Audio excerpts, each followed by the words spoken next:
You're in the Paracast, the gold standard of paranormal radio. And now, here's Gene Steinberg. Last week, Chris O'Brien was off. It wasn't just a leisurely weekend off. He attended a UFO convention in Northern California in the Silicon Valley, and we had Nick Redfern on hand, and he had some very fascinating comments to make, particularly about whether there was a UFO crash or a series of UFO crashes in Kingman, Arizona.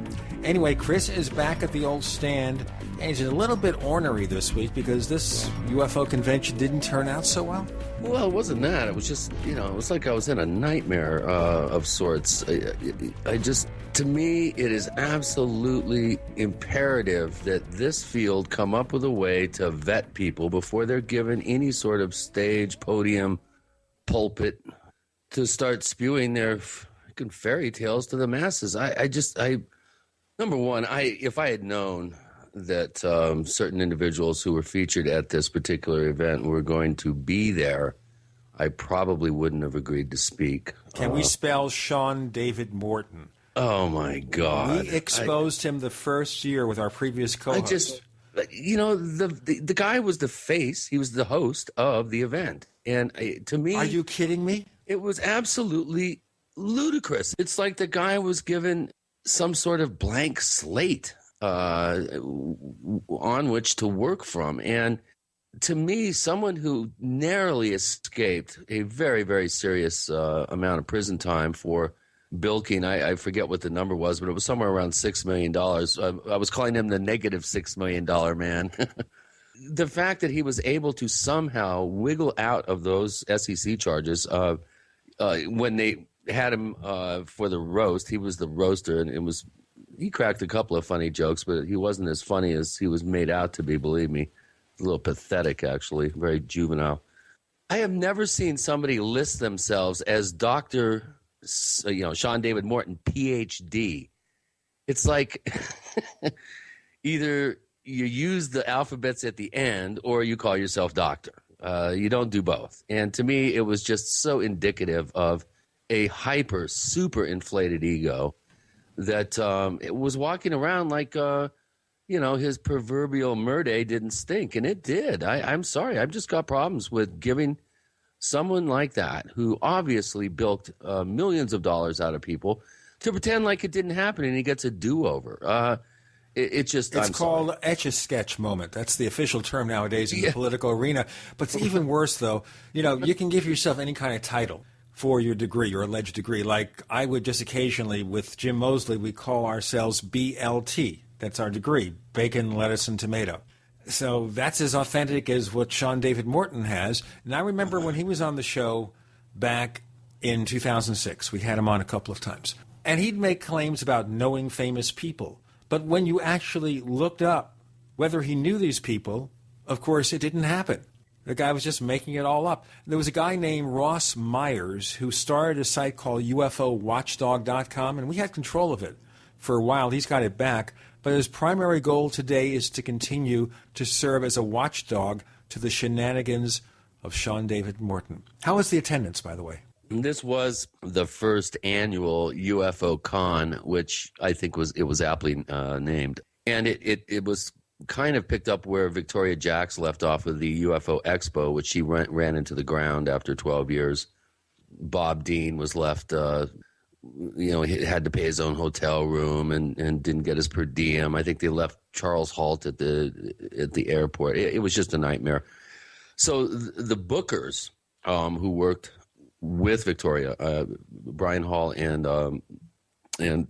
his partner Lorian, were the ones that picked up the reins and are reestablishing this particular conference and venue. And they had maybe 250, 300 people there, but I'm telling you, it was like walking around in some sort of weird kaleidoscopic kind of daze. The True Believer crowd was out in force, and it was pretty amazing to see. The speaker panel was quite interesting. There was 13 of us crammed up there, from Alfred Weber, Andrew Basiago, Laura Eisenhower, to this new face on the block, Douglas Dietrich. Now, this guy is He's a real piece of work, man. I need to do a little research on this guy because, boy, I'll tell you, he's coming up with some outrageous stuff. Revisionist World War II history. Very interesting. Me, Rich Dolan, and I we're trying hard not to crack up at moments. But, the whole thing is that these people aren't vetted. Nobody's checking their credentials. And in terms of outrageous claims, I mean, Andrew Basiago, I mean, this guy, he takes the cake. We got to get him on the show. I mean, he's very well spoken. He presents his information in a very matter of fact manner. I didn't sit through his presentation, but I slowly am becoming aware of some of the details of his claims of being a child time traveler for the government, and then of course, the brouhaha that arose about a month and a half ago, claiming that he was trained by Ed Dames, and he and Laura Eisenhower met Barry Soetoro, Barack Obama on Mars. I mean, I can't believe... I'll tell you what, just listening to your stream of consciousness there, Barack Obama on Mars, and I understand, we have a very polarized climate in the U.S., as people around the world who listen to the show know. And there are people who regard Obama as some kind of other, but not an other from another planet or may have traveled there, an other because he wasn't born in this country, allegedly. That's one of the conspiracy theories. But, it sounds to me like you take a bullet point and you say, how many wacky things can I think of? And you make the largest bullet point list you can, and you read off them. And it doesn't matter that you can't prove anything. But this guy, Andrew Basiago, you say he probably would come on the Paracast? Well, he has shown interest in coming on the show, and I think he'd be a great guest. Very well spoken. The guy's got 3 or 4 degrees, he claims, and is a practicing lawyer in Washington State. So we're talking about a bright guy. I mean, Alfred Weber has a law degree from Yale. If these guys aren't delusional, then they've got to be some sort of plants in the field, disinformation agents or something. I can't for the life of me believe at face value some of the things that they claim. I mean, it doesn't matter what comes along. Weber's going to sign off on it pretty much. But this Basiago and Eisenhower characters, these two, I just don't know how people can suspend their disbelief and not question these people and find out, they don't have any evidence whatsoever to back these claims up. I mean, nothing, zilch, nada.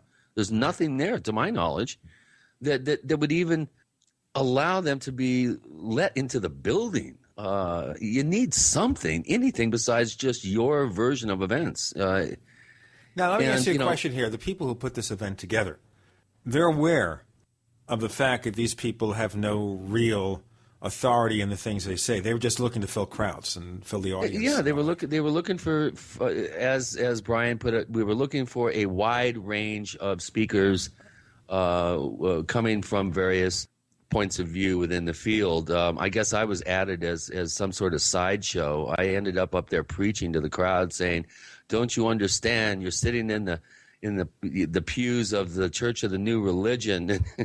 Can I get an amen?" I was up there. Oh, boy. This would have been fun. It sounds like it would have been fun to hear your lecture. Tape, so I can't wait to see the tape. Of course, again, I tried to, put a 4-hour talk into less than 90 minutes, so it was a little difficult. But I got comments from my talk were all over the board. We'll go into that more maybe in our introductory part for the next show, because we have a guest today. Oh, we do. Yeah. We do indeed. Yeah, Mike Bara is author of a book called Ancient Aliens on the Moon. Let's go to the moon. Yes, we might be going to the moon with this subject, or we might follow what Jackie Gleason said so many years ago on that famous sitcom, To the Moon. I'll say to the moon, Mike. Something of that nature. Or this whole show may be out of space. I don't know, except he once co-authored a book with Richard Hoagland, I see. So yeah, well, we're going to have to get into that little association, I'm sure. We're going to go into that. Mike Bara is coming up next with Gene and Chris. You're in the Paracast.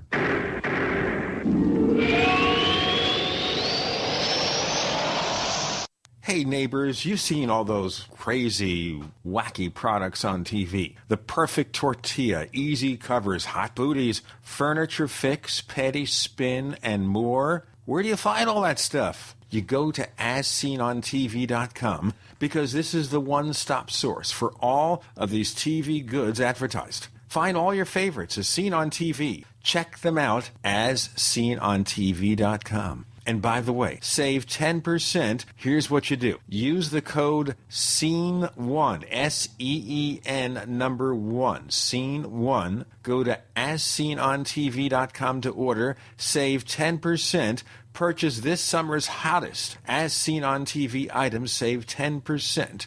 Or call 1-866-277-3366, 1-866-277-3366. The code SEEN1 to save 10%. On the average, Americans work between 45 to 50 years, hoping to build up enough wealth to retire and live out their golden years.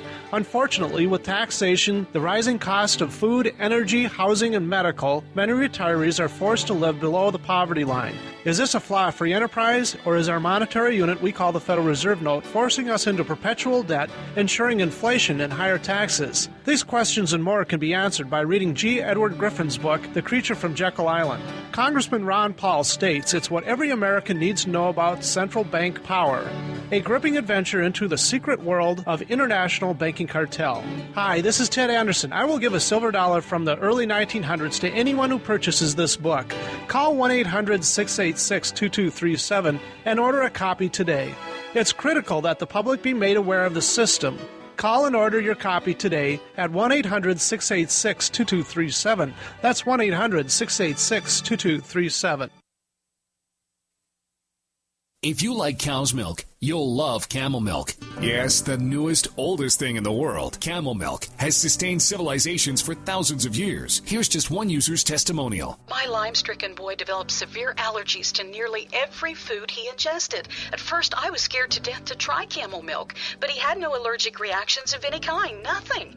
The camel milk was wondrous in healing his GI issues, and it's the one thing I can attribute to his getting out of bed after almost a year spent there, too ill to do anything. Camel milk is loaded with health benefits far superior to other milk, is rich in B vitamins, and 3 times higher in vitamin C than cow's milk, 10 times higher in iron. Camel milk comes fresh or frozen from your trusted local family farm. Humpback Dairies of Miller, Missouri. To order, call this number, 1-417-848-7570. That's 1-417-848-7570. Call 1-417-848-7570 for camel milk, the best kept health secret ever. Hello? Congratulations. For what? For losing all that weight. How'd you do it so fast? ASAP. ASAP what? What's that mean? Are you ready to get as skinny as possible, as soon as possible, as simple as possible, and as sexy as possible? I'm listening. Then get with the ASAP program. It's real and it works. No smooth talk, no slick advertising, and no exaggerated claims of success. I've got to know more. Welcome to ASAP, as slim as possible. Whether you have 10, 20, or 50 pounds to lose, ASAP is your weight loss answer. ASAP targets the abnormal fat reserves and makes them available to be burned as fuel and contains no caffeine or hormones. Order ASAP at wholesale prices or join the team to share the business with others. Visit GCNteam.com or call 877-878-4203. GCNteam.com or call 877-878-4203. Lose weight and look great with ASAP, as slim as possible.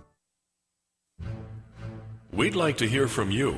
If you have a comment or question about the Paracast, send it to news@theparacast.com. That's news@theparacast.com.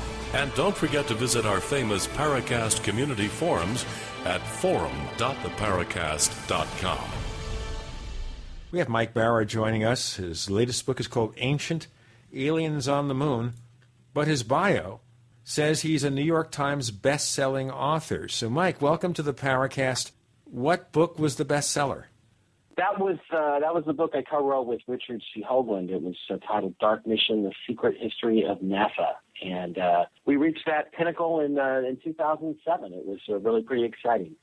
Okay, so what is the secret mission of NASA? Let's talk about that very briefly before we get to what's going on the moon. Well, you know, it's interesting because we do talk about a lot of the artifacts on the moon in Dark Mission, but the difference between that book and this one is that Dark Mission was really focused not just on the reality that there are these ruins pretty much all over the solar system, but on the very extensive political cover-up that NASA's been engaged in since really the dawn of the space agency. And so it has a lot to do with the deeper conspiracy questions, the political issues, the politics of science, essentially how any idea that is, not part of the established orthodoxy is completely frozen out of any opportunity for an open review, in the scientific literature. And it's a very closed system, and it's just something where, they do not allow you to speak of things that they do not approve of. And that okay, but the point we have to have here, Mike, is, so we have, of course, the claim that there are artifacts on the moon, on Mars, the implication being these are intelligently constructed. Is that correct? Yeah, absolutely. And, it doesn't take very much of a set of eyes to really appreciate that this stuff is from a very highly advanced technology. And the interesting thing is that, as alien as it must be because of our understanding of history, the reality is if you look at this structure, it does tend to follow human engineering standards. And that's one of the reasons why, with my engineering background, I kind of look at the stuff that was being presented and said, hey, this all makes sense from an engineering standpoint or an architectural standpoint. So we're still dealing with something, Mike, that is disputed. I mean, yeah, you may feel that these artifacts, and I assume you mean the face on Mars and all this stuff. It's not disputed by anybody who knows what they're looking at or anybody who has a brain. I understand that you believe these are not disputed, but you're saying that if someone says they don't believe these are intelligently constructed artifacts, they don't have a brain? That's going a little too far, don't you think? I'm saying that there's no valid argument for that position. Well, let's look at the arguments for your position. What makes you feel, and I assume Richard Hoagland probably agrees with you on a lot of these things, what makes you and Hoagland believe that, say, the face on Mars is really an artificial construction, not some kind of random Rorschach test? Well, because there's nothing random about it, first of all. It has parallel lines, it has parallel segments, and there's two distinct halves, one of which, when you symmetry it over, is clearly a human face, one of which, when you symmetry over the other side, appears to be leonine. It appears to be a feline face. It has features at a very far away perspective. Clearly has artificial features. It's very symmetrical. And from a close-up perspective, it has very specific detailed features which indicate that it's a constructed artifact, and that includes all kinds of things. There's an eyeball in the eye socket. The eye itself is shaped on the right-hand side, is shaped like a human eye. It even has the implications of a tear duct. There's a brow ridge. There's nostrils in the nose. There's been some indication of teeth in the mouth from some of the images. And from all the different images we have of the face, just as an isolated object, it shows all the aspects that I think anybody would logically look for in a constructed artifact or a monument, as opposed to just some sort of random hill. I've never seen a random hill of any kind that even remotely resembles the face in terms of its overwhelming, facial characteristics. Now, in addition to the face on Mars, and I'm going to ask you another question about that in a moment, what other artifacts might we see on Mars that might indicate some sort of intelligent presence at one time or another?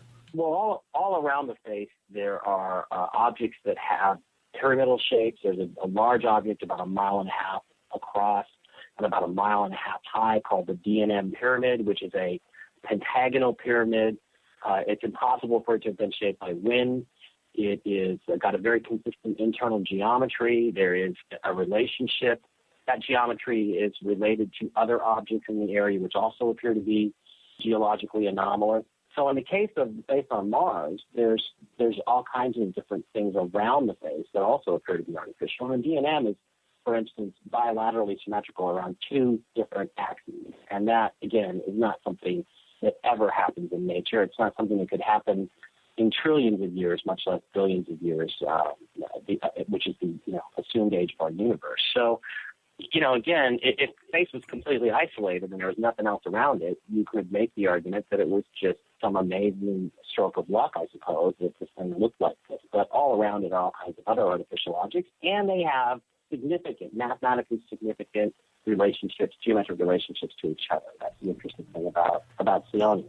Okay. And, of course, there's several other levels of detail we can go into about that if you want to talk about Mars. Well, I think one of the things I want to ask about Mars, and we'll get to the moon in a moment, is we have NASA sending these probes, the lunar rovers, whatever, landing on Mars, checking it out for evidence of intelligent life in the past.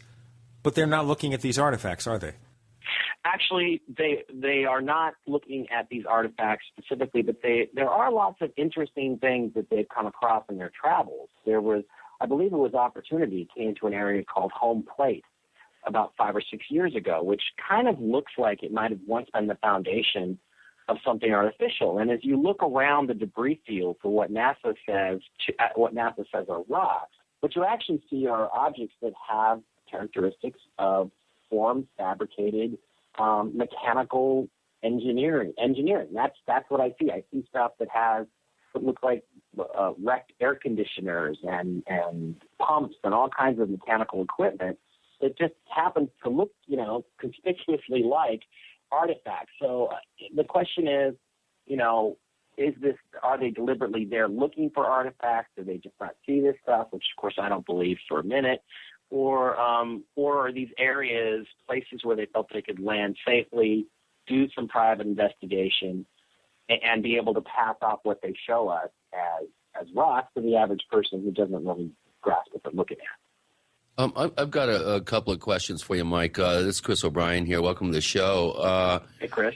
I just recently just got back yesterday from the UFO Con in Santa Clara, California, where one of the speakers was this fairly recent arrival in the field named Andrew Basiago. Are you familiar with his claims about finding life on Mars a number of years ago? And have you seen any of the photographs that he purports are evidence of humanoid forms and other things on Mars? To me, it's just a case of an overactive imagination and some sort of pareidolia. But what's your take on his claims? Mike, I have asked you to hold off the answer for 1 second here. We got to do a break. Okay. All right, so we'll get that out of the way. We have Mike Bara. He's author of Ancient Aliens on the Moon and other works. You're on with Gene and Chris. You're in the Paracast.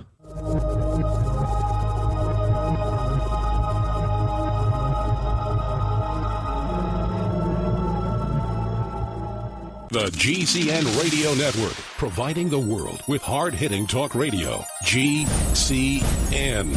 Great talk radio starts here.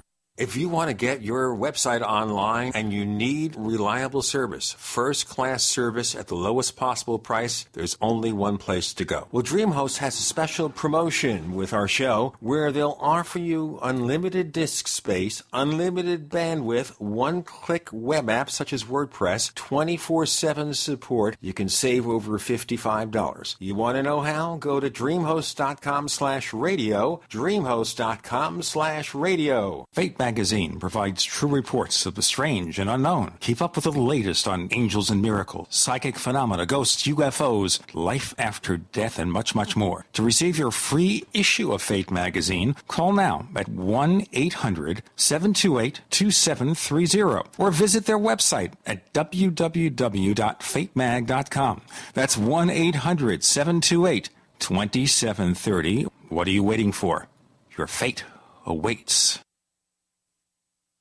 The worst drought in 50 years continues, and the first 6 months of 2012 marks the hottest half year on record. 78% of the Midwest Corn Belt is in drought conditions. Not only corn, but soy, alfalfa, fruits, vegetables, and wheat are all impacted, raising prices. The cost to feed livestock is forcing farmers and ranchers out of business, blowing up your food prices. The only strategy to counter this is to freeze your food cost at today's prices by getting your own supply of foods from eFoods Direct now. As the price of raw ingredients increases, eFoods will have to raise prices too. Now is the time to get your supply. I recently increased my supply from eFoods Direct because we have all known this was coming. You know about their delicious long-term storable foods. The fact is you can eat it any time to save money today. And because it stores for 25 years, you're locking in today's prices and avoiding the rising food cost. Don't wait. Call 800-409-5633 or go to efoodsdirect.com/Alex. Call 800-409-5633 or efoodsdirect.com/Alex. You can bet your life on eFoods Direct. Every GCN listener deserves low-cost, high-quality survival and preparation products. Get yours now at campingsurvival.com. For example, save on the Life Straw personal water filter for only $19.95, or the Water Bob emergency 100-gallon freshwater system, only $24.95. Get one for every bathtub in your home. And Bridgeford Foods tasty, ready-to-eat MRE sandwiches start at only $2.95 each. CampingSurvival.com is a convenient one-stop shop with over 17,000 urban, wilderness, and preparedness items, supreme customer service, very low shipping, and no games. We search the web to make sure we have the lowest prices. And remember, CampingSurvival.com is 100% USMC veteran-owned. Do business with the authority on survival since 1956. CampingSurvival.com. Want more savings? Use coupon code GCN at checkout for a 5% discount. CampingSurvival.com. Confidence born of preparation.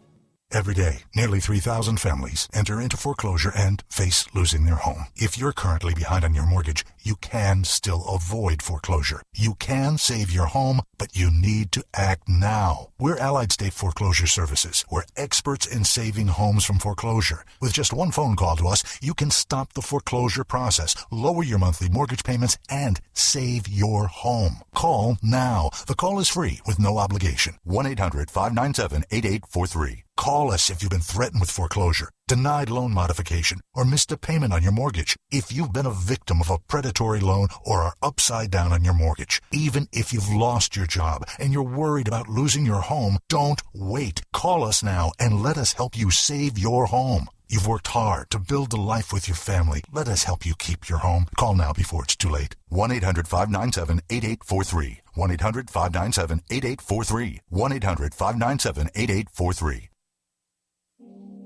Hi, this is Don Ecker, and you are tuned in to the Paracast. Let me tell you what, you're going to hear stuff here that you probably won't hear anywhere else. Hear that, George Snorri? Mike Bara joining us on the Paracast with Gene and with Chris. He's author of Ancient Aliens on the Moon, but he's also covered the mysteries of Mars. Now, Chris O'Brien had asked a very detailed question ahead of our break. Mike, you got the question. What's your response? Well, first of all, before I get to Andrew, I'd like to deal with this idea of pareidolia. There's no such thing. It's an invented term. It is not a scientific term. It has never been investigated. There are no scientific papers on it. It was basically coined by a debunker, and I actually cover this in Ancient Aliens on the Moon a little bit. There's no such thing as a human tendency to see patterns where there are none. Now, having said that, there are people that do have somewhat overactive imaginations.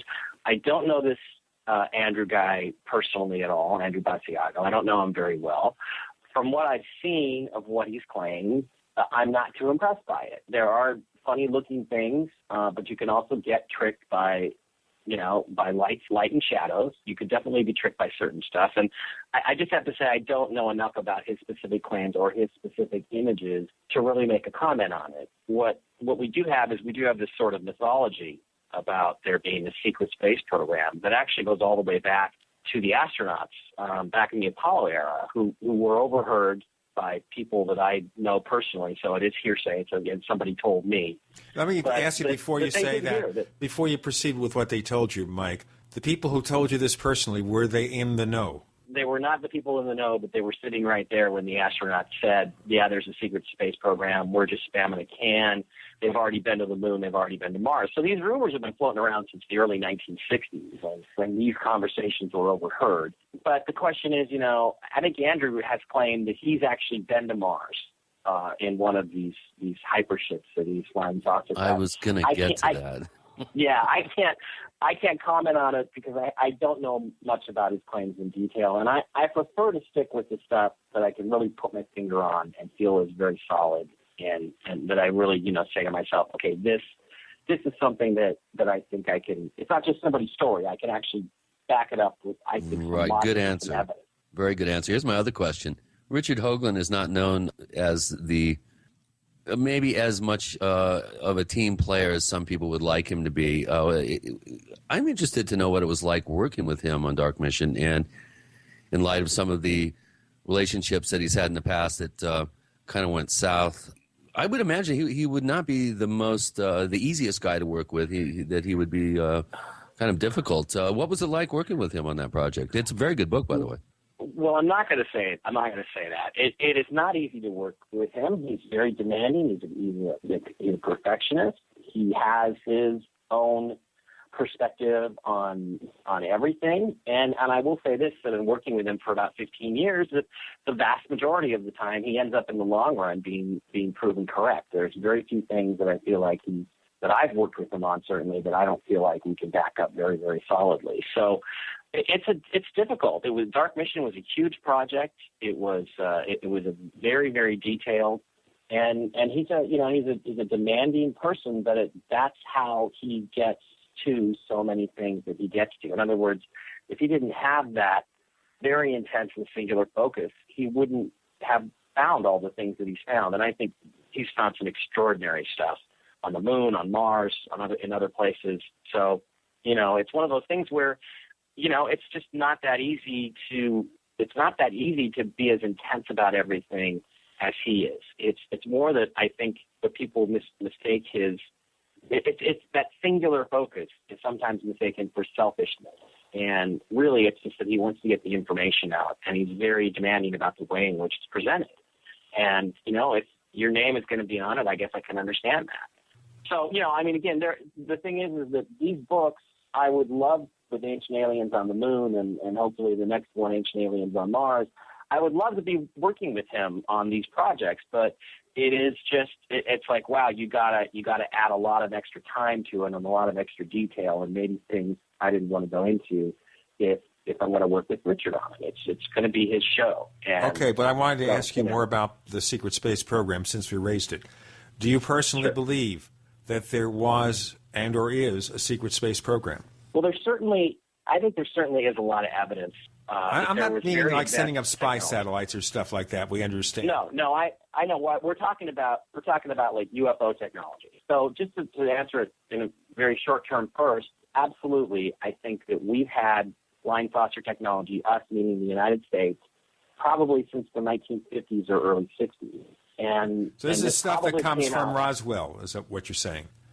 Well, it could have come from Roswell. Another place it could have come from is the Nazi programs, the very advanced physics the Nazis were involved with. If you really are into that, you want to read Dr. Joseph Farrell's books, especially Reich of the Black Sun and the Brotherhood of the Bell. Right, and Henry Stevens as well. Yeah, okay, I don't know so much about him, but where they were working with this very, very advanced unified field type of technology. And, my second book, The Choice, in that book I really talk about how physics got all messed up and it kind of went sideways back in the early 20th century. And meantime, the Germans didn't feel at all constricted by Einstein or by Newton or relativity, and they went off into some very bizarre directions and created some really interesting technologies that somehow just sort of disappeared in the late 1950s. Now, another thing... excuse me, disappeared how? Well, they just kind of went out of the literature. There was a lot of research going on in terms of magnetic drives and counter-rotating magnetic fields and stuff that was in the public, and then it all just sort of dried up and went away. But what was really interesting is that, in The Choice, in my previous book, I did talk about the fact that Wernher von Braun had this problem that he discovered, which was that the Explorer 1 spacecraft ended up in an orbit about 600 miles higher than it was supposed to. And immediately after that, he began to ask questions of people like Jacques Allais, who is actually an economist that dabbles in physics, that found out, for instance, that free-swinging pendulums will go backwards against the rotation of the Earth during eclipses. And he began to investigate these field propulsion theories. He went to talk to some other German doctors. So what I suspect is that there's a sort of a private space program that already knew all this stuff, and the public space program, the von Brauns and those people, didn't really know about this this advanced physics research, but they kind of discovered it by accident when all of their spacecraft started ending up in places other than where they were supposed to be. And they begin to realize that they were somehow getting more energy into the systems, into the rocket system than they expected. And they had to kind of get that problem fixed before they could actually go to the moon and come back and return safely. So that's just something that implies to me that the public sector space program, in their sort of secret stuff, spy satellite people, the CIA types, discovered this themselves in the early 1960s. So if that's the case, then I think we can probably ascribe an awful lot of UFO sightings probably to our own, experimental spacecraft. Okay, if there's a secret space program, how far has it gone? Have we already gone to Mars, for example? Have we returned to the moon since the 1970s? That I don't know from personal experience. I have talked to people that have offered me a ride on one of them on the condition that I could never talk about it, or I'd assume room temperature very quickly. And I said, well, what's the point of going if I can't tell anybody what I saw, So I've turned down that offer to this point. But, there are people that I do know. This is a person that I know personally that I do know is well-connected. And if he's telling me that this stuff is out there, then I'm going to assume that stuff is out there. You've also got the whole, if you remember the Serpo.org thing, controversy that came up about 5 years ago. And I'll tell you what, very frankly, we did not believe the Serpo at all. It sounded like a red herring. It sounded like a prank. It sounded like disinformation. So we didn't take it seriously. But if any part of it is true, then that means we have had some extraterrestrial contact over the years, and we may have learned things from them, too. So, I don't know. It's actually interesting that these two questions about Hoagland and about the secret space program are connected, because before I did my second book of choice, Richard and I were discussing Dark Mission 2, the secret space program. We have Mike Bara. His latest book is Ancient Aliens on the Moon, but we're talking about secret space programs and stuff on Mars, too. With Gene and Chris, you're in the Paracast.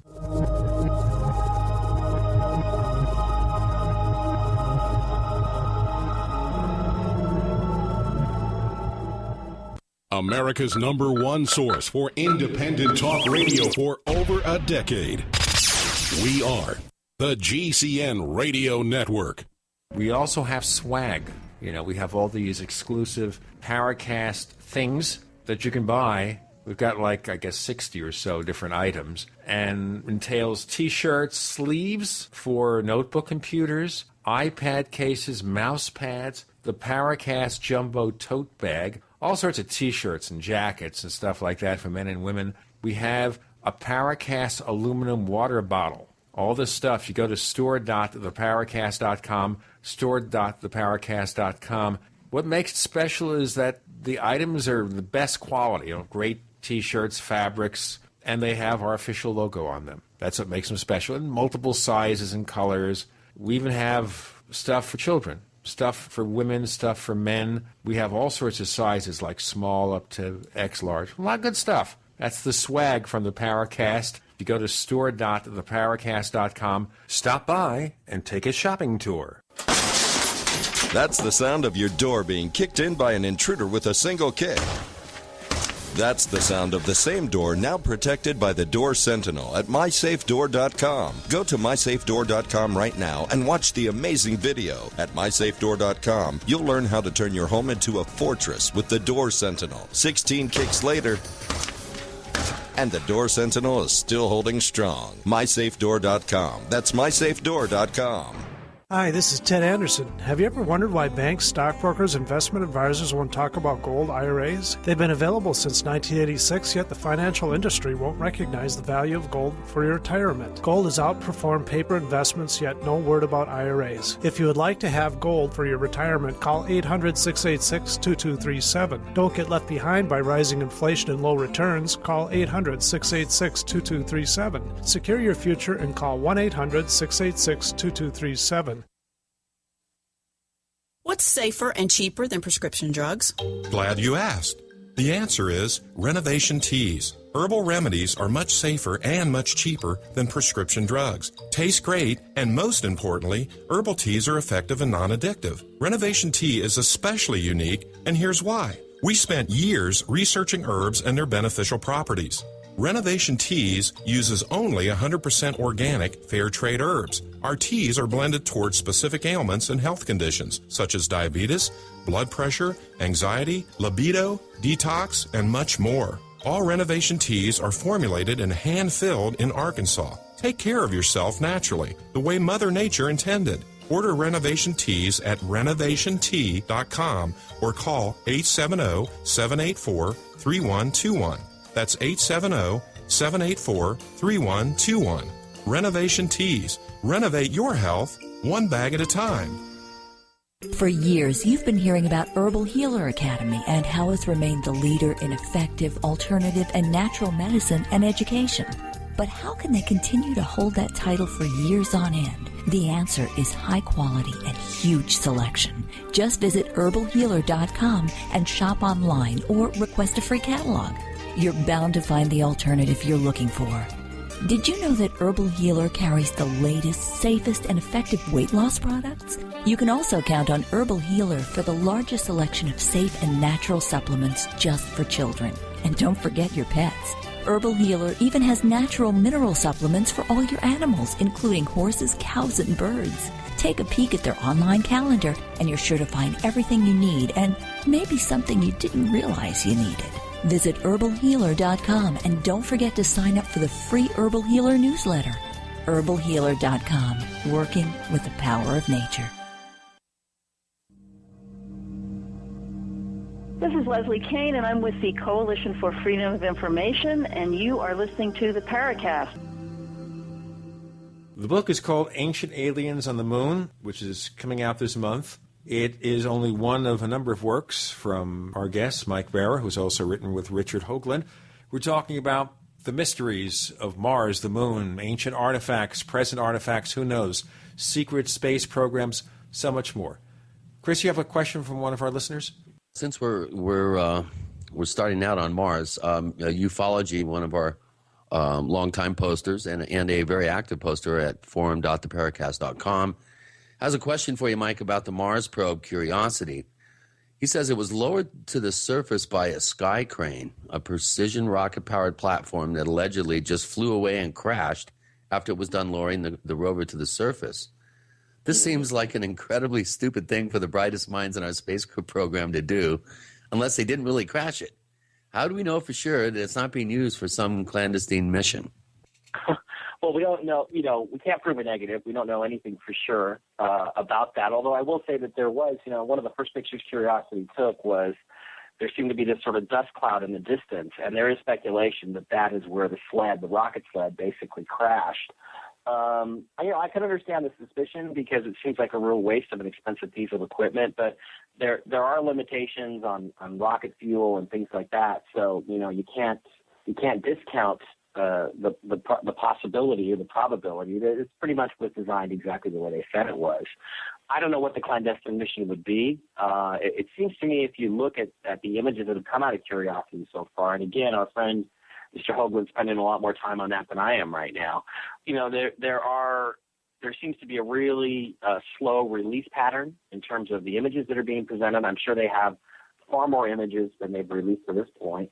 And some of the early images didn't really show you the big mountain there. I forget the name of the mountain. But the first early images showed some stuff that I thought was pretty interesting looking. But then subsequent images, they really didn't focus on that very much. And now when we look at it, it looks pretty mundane. So I think it's more likely that they've been hanging on to some of the better photographs and images, actually I should call them images, than it is that the sled had any sort of super secret mission. I mean, from a conventional rocket design standpoint, the way it was designed, seems to have worked pretty well, and it seems fairly logical. I don't know what that super secret mission for the platform would be, because we've got if you saw some of the pictures, you saw the amazing picture from Mars Reconnaissance Orbiter of the parachutes, in great detail as Curiosity was parachuting down to the Martian surface. We got pretty good cameras up there right now. I have another question. This one's from Wester71. He's been a poster in the forum for a year. He says, besides relying on photos provided by others, is there a way oneself could retrieve their own evidence? As an example, how powerful of a lens would be needed in my telescope to see something so small so far away? What do you think of Google Moon or Google Mars? Silly question, I realize. However, all great things start in these manners. Maybe next is Google Galaxy. Yeah, it's pretty interesting if you want to talk about Google Galaxy. I mean, some people have, very interestingly, they focused up on Google Sky at the star Sirius, and it is blocked out. There's a big, like, paper card, like a construction paper splatter over Sirius. Like, what is it about Sirius that they don't want us to see in Google Sky? That's pretty interesting because, again, in Dark Mission, we talked about how Sirius and the goddess Isis, which it represents in the Egyptian mythology, is really important to NASA. So I found some things very curious about that. You know, Google Earth, I was just looking at something where there appeared to be photographs of what looked like pyramids being constructed at Area 51 that were in Google Earth and are no longer in Google Earth. You know, I think Google, the whole Googlepedia complex, I think that they're compromised. They're definitely, you know, owned by the powers that be, and I don't think that we're going to find much from them. I wanted to jump in there. You're saying that Sure. Google is controlled by the powers that be, or maybe just their access? Well, I call it Googlepedia. It's sort of an unholy alliance between Wikipedia and Google. And, you know, Wikipedia, they basically have this group of you know, NASA brown shirts who go around, and anytime you try to change the page on the Face on Mars, for instance, to put anything factual or accurate in there, they go in within 30 seconds or a minute and take it out. And it's just that you can't trust the information on there. Now, you're Google saying this is has- being done by NASA and not by individuals?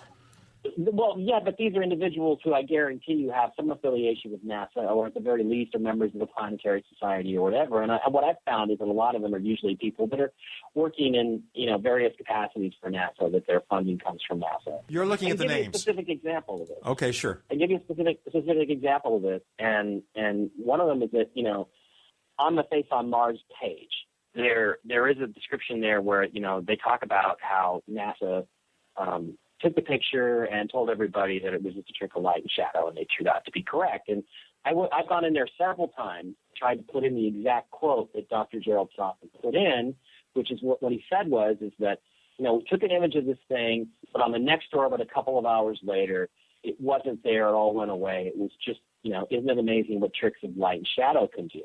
Well, the fact is that 2 hours later, first of all, the Viking orbiter was a polar orbiter, meaning that the planet continued to rotate underneath the spacecraft. The next orbit was hundreds of miles away from Sidonia. It wasn't anywhere near the face on Mars.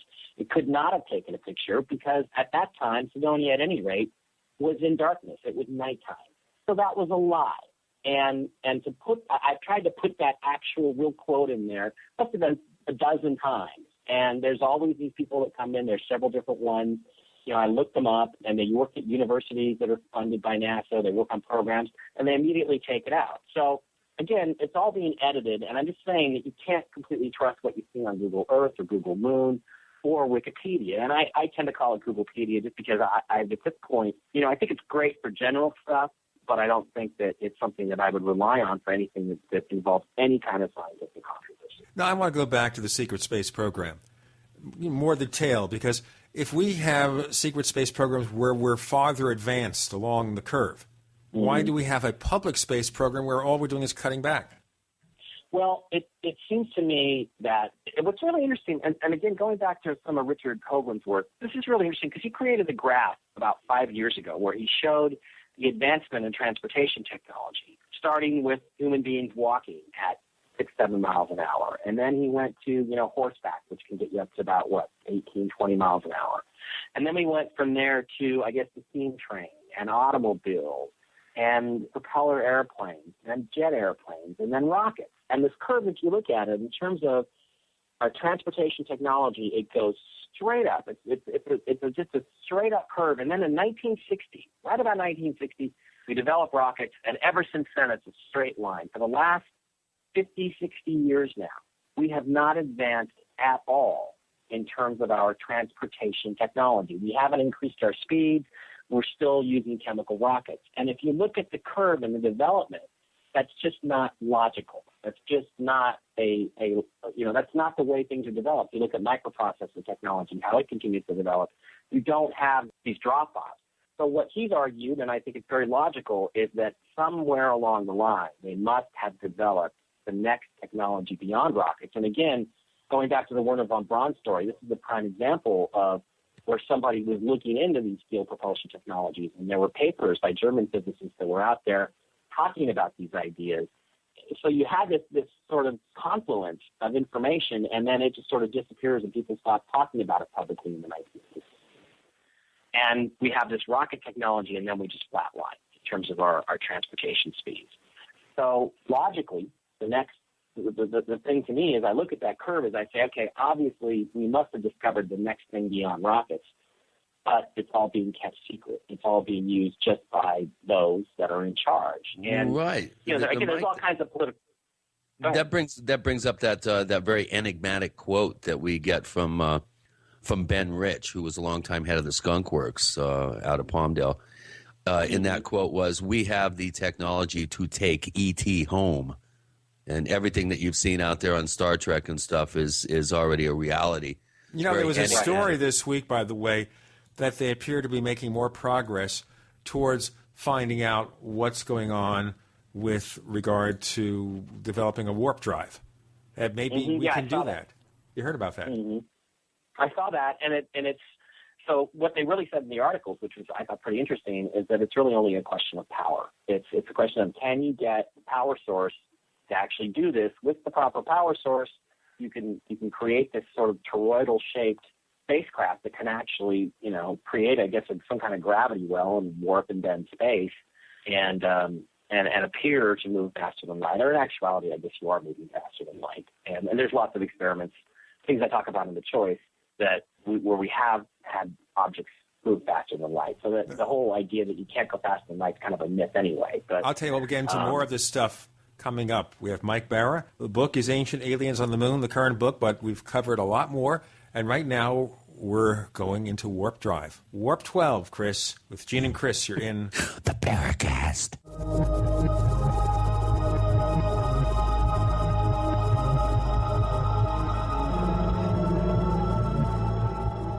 Are you tired of searching for great talk radio? Something more important. Search no more. We are the GCN Radio Network.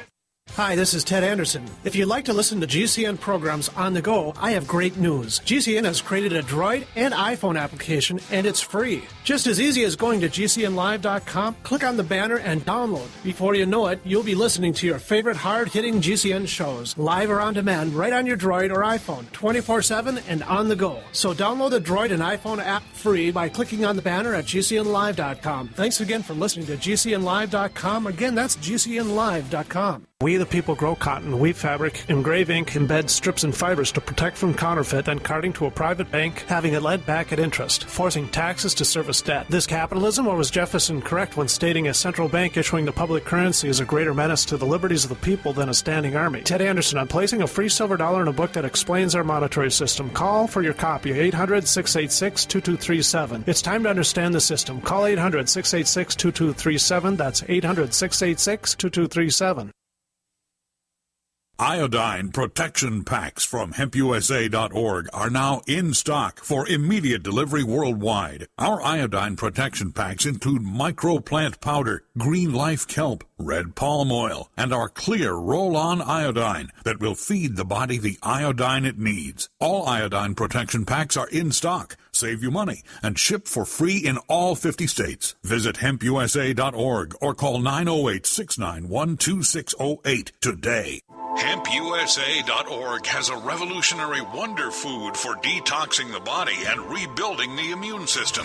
Microplant powder can help unclog arteries and soften heart valves while removing heavy metals, virus, fungus, bacteria, and parasites. Plus, it cleans and purifies the blood, lungs, stomach, and colon. Keep your body clean with microplant powder. Visit us at HempUSA.org or call 908-691-2608 today.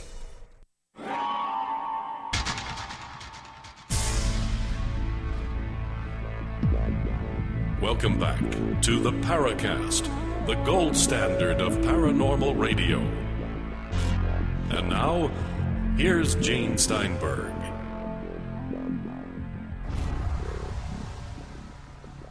But I think Warp 12 is actually faster than the Star Trek universe allows. So we I think really warp can't 9, have warp 12. or warp 10. Yeah, warp 10 is warp 10. I think warp 10 No, is it's where not the crazy. ship starts breaking apart. If you want the ship to start breaking apart, it's really you're starting at warp 10. You don't get any faster.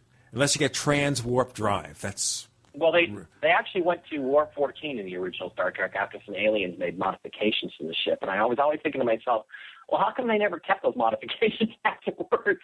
You know, after that episode was over, they never went warp 14 again. So, Well, there you go. You know, they forget from one episode to the next. Mike Bara joining That's us, right. exploring Mars, Moon, space mysteries with Gene and Chris on the Paracast, and we're trying to look at the possible existence of a secret space program where they're doing things, where they're going where no human has gone before, but none of this gets to the public. Wouldn't you think, though, that politically speaking, the administration would want to say, hey, we are a lot more advanced in space technology than you know about? Doesn't that make us look good? Why keep it a secret? well, there's probably lots of reasons to keep it a secret. For one thing, essentially the core of all this, at the core of it, is unlimited energy. If you have unlimited energy, then it costs you nothing to create anything. Therefore, you have no economy. In other words, the current economy, the current economic system, where there's some people at the top, a lot of people in the middle, and a sizable chunk of people at the bottom, that all goes away. So the power structures go away. These people's position of privilege goes away.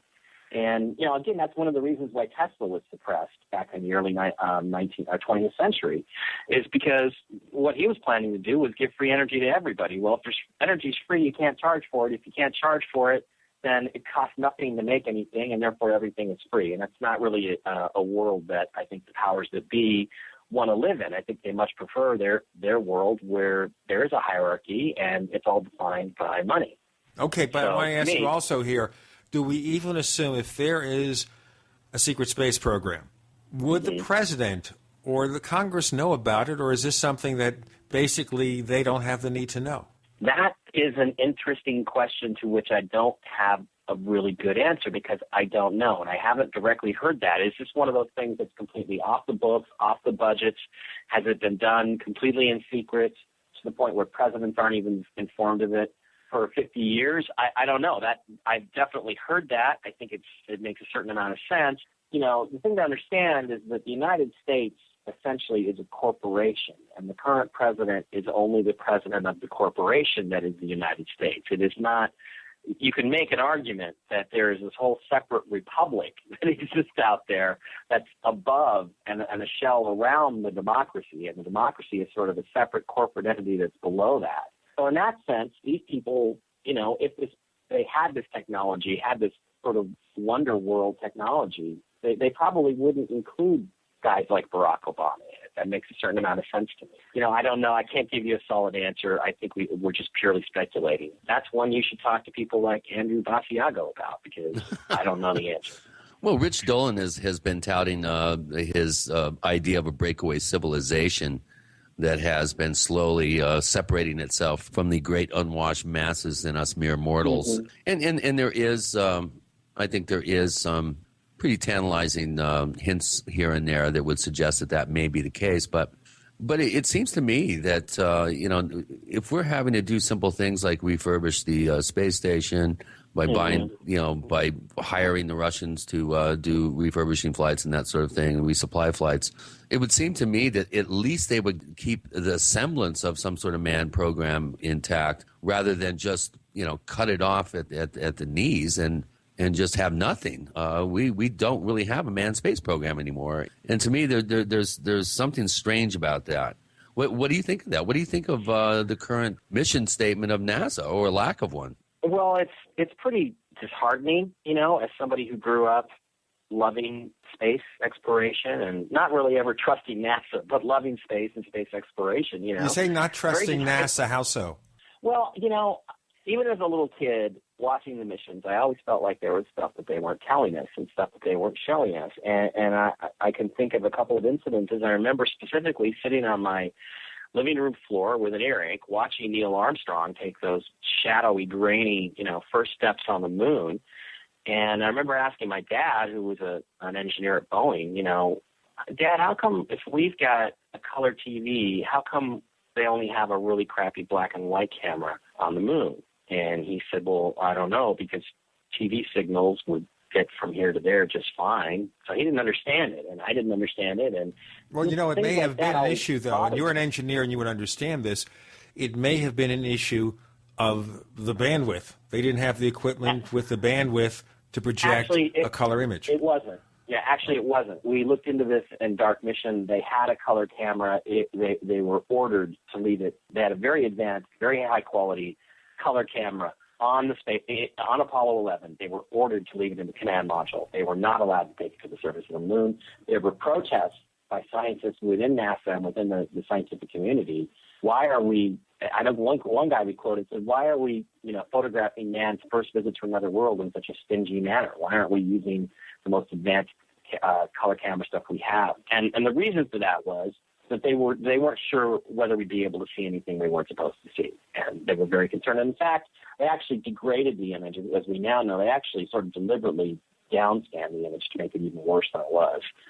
So no, from the beginning, I didn't really ever trust a lot of things about NASA and just a lot of things that seemed a little bit weird even to a little kid at the time. And the thing is, in terms of our space program today, I can't make any sense of it except in the sort of traditional non-conspiratorial political sense, which is that Barack Obama is a liberal. And liberals have never supported the space program. Walter Mondale tried to kill the space shuttle. They always want to spend money on something else. It's cost thousands of engineers their jobs. One of the best stimuluses I could think of in the last 4 years they could have done would be to accelerate all of the satellite and defense. Yes, but you're also, it's kind of a contrary thing because John Kennedy, the supposed famous liberal, was the one who proposed the program to send us to the moon before 1970 or by 1970. Also, the liberals would want to have government programs to develop scientific and infrastructure projects because that's part of their meme, that they want the government to help boost the economy. So wouldn't that make sense? Well, that would make a certain amount of sense, except that I would disagree with you about John Kennedy being a liberal. If he was a candidate today, he'd be considered very conservative. He'd definitely be a Republican. He'd definitely be considered conservative. He believed in strong national defense. He believed in tax cuts. He believed in basically all the precepts of Reaganomics. So I don't think he'd be considered a liberal today. And he wasn't really very liberal on social issues until events sort of overtook him. So that's another important thing to remember. But having said that, yeah, you could make that argument that logically the liberal ideology would want to pursue this sort of government control of advanced technology. But, they haven't typically operated in that way. They're always looking for ways to cut the budget in order to get votes, at least from my perspective. And I don't think there's all that many votes for Democrats in the engineering field. Engineers tend to be more conservative. So I think that, when they're looking at projects like that, it's like, well, let's take the money away from there and go spend it on, food stamps or something else that they think is going to get them a vote somewhere else. So, well, maybe so, but if we look at the Republican-controlled Congress, I don't see too many congressmen pushing for an expanded space program.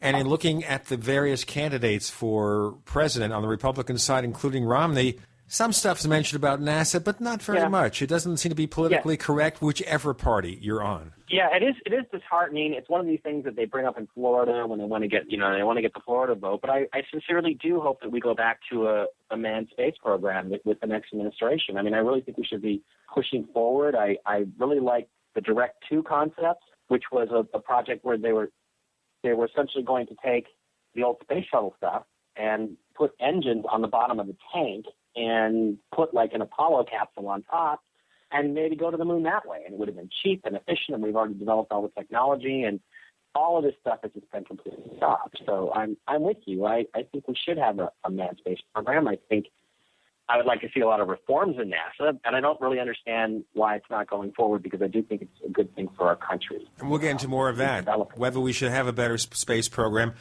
or if we already have the secret space program, make more of it public. Who knows? We have Mike Bara joining us with Gene and Chris. You're in the Paracast.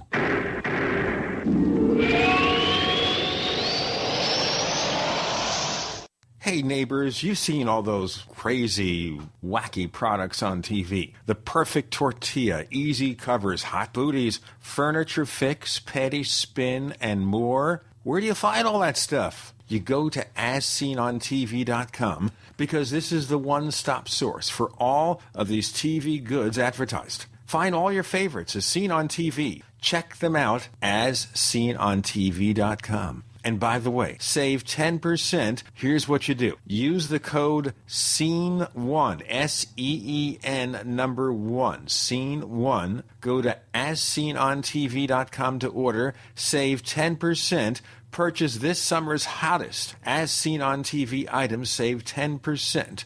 Or call 1-866-277-3366. 1-866-277-3366. The code SEEN1 to save 10%. Good day, Jim Newcomer from Midas Resources. September 21st, 2012. Gold opened this morning at $1774.30. A 1-ounce gold coin can be purchased for $1817.95, $908.97 for a half ounce, or $454.49 for a quarter ounce. That's $1817.95, $908.97, and $454.49. Hi, this is Ted Anderson. Have you ever wondered why banks, stockbrokers, investment advisors won't talk about gold IRAs? Wait a sec. Gold and silver is going up while Congress is trying to settle on the next debt increase. And there's no end to this madness. That old 401k and IRA can be converted into physical gold without tax consequences.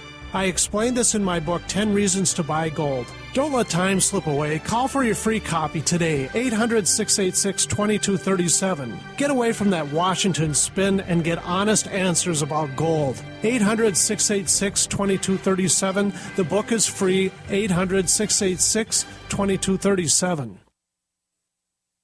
Iodine protection packs from hempusa.org are now in stock for immediate delivery worldwide. Our iodine protection packs include microplant powder, green life kelp, red palm oil, and our clear roll-on iodine that will feed the body the iodine it needs. All iodine protection packs are in stock, save you money, and ship for free in all 50 states. Visit hempusa.org or call 908-691-2608 today. HempUSA.org has a revolutionary wonder food for detoxing the body and rebuilding the immune system.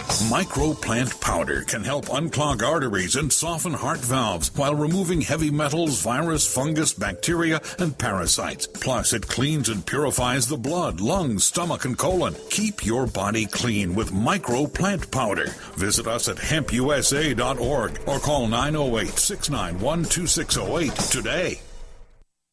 Healthy soils grow healthy plants. So before you plant your survival garden this year, is your soil healthy? Maximize your crisis garden soil with EM1 from Terraganics. EM1 Organic Soil Conditioner, Fertilizer Amendment, and Compost Accelerant provides healthier gardens and faster, efficient garden composting. EM1 from Terraganics.com quickly improves soil structure by increasing nutrient availability and converting organic matter into soil humus. This improves seed germination and root growth, improves plant quality, size, color, flavor, nutrient value of fruits and vegetables, and improves shelf life. And when rain is not in the forecast, no worries. EM1 improves moisture retention in soils, helping reduce drought stress. Just like you prepare all else, prepare your crisis garden for maximum yields with EM1 from Terraganics.com. Order now at TERAGANIX.com or call toll-free 866-369-3678. That's 866-369-3678. Terraganics. Life's getting better. We'd like to hear from you. If you have a comment or question about the Paracast, send it to news@theparacast.com. That's news@theparacast.com. And don't forget to visit our famous Paracast community forums at forum.theparacast.com. We have Mike Bara joining us this week talking about Mars, Moon, and NASA mysteries with Gene and Chris in the Paracast. What about the rumors that the moon landings were all staged in studios here on Earth and the real stuff is going on all behind the scenes? Well, I do cover that in Ancient Aliens on the Moon. There's a whole chapter on that, and my position is that they didn't fake anything, that they went to the moon.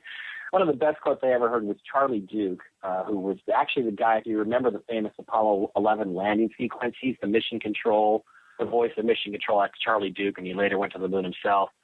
And he says, look, you know, if we were going to fake going to the moon, we went there 9 times. Why would we fake it 9 times? It doesn't make any sense. If you look at the arguments that it was all faked, I think they all just really are very shallow and they fall apart very quickly. I go through a lot of them. I don't deal too much with the the newer stuff that people like Jay Widener have come up with, because I don't really think they hold up very well either. But I just really haven't seen any evidence that that's the case. I think in most of the stuff that I've looked at, if you dig into the arguments, they really aren't very logical, and they really don't hold up. The other thing I do not understand is, if we have this very advanced technology, would it still not make sense, maybe not to release all of it, but release a little bit of it? Throw us a few bones here. Say, okay, here's another way of getting to the moon. Show a little advancement, not completely backtracking. Well, it might, but, again, you're saying to yourself, okay, that's a perspective where you're saying, gosh, the people in charge are benevolent and they want the best for us. Now, what I hear, the rumors. Well, I don't know if they want the best for us. They want the best for themselves. Wouldn't that help them? Right. Well, how? How does that help them? Letting people know. I mean, think about it like this. One of the biggest cash cows that's out there right now in the medical industry is cancer treatment. There's no money in a cure for cancer. All the money is in the treatment of cancer. So it's really in, everybody's best interest, including the insurance companies and doctors and the hospitals and the whole medical industry and the research industry, to not have a cure for cancer. And we really shouldn't, as a government, we shouldn't be paying anything for cancer research or for treatment. What we should be paying for is cures. We should put aside $50 billion.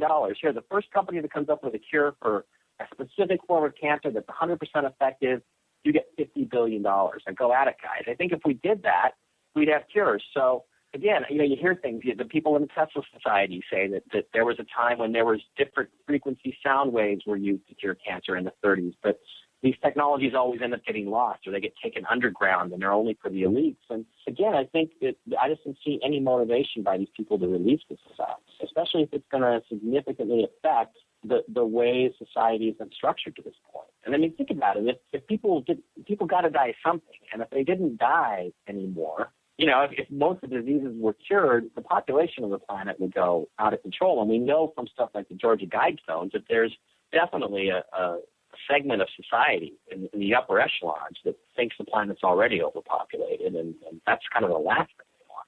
All right, so we have here another conspiracy theory that medical advances are being held back because... You pulled me into that conspiracy theory. Well, I mean, it kind of fell into it from the sake of bringing advanced technology public.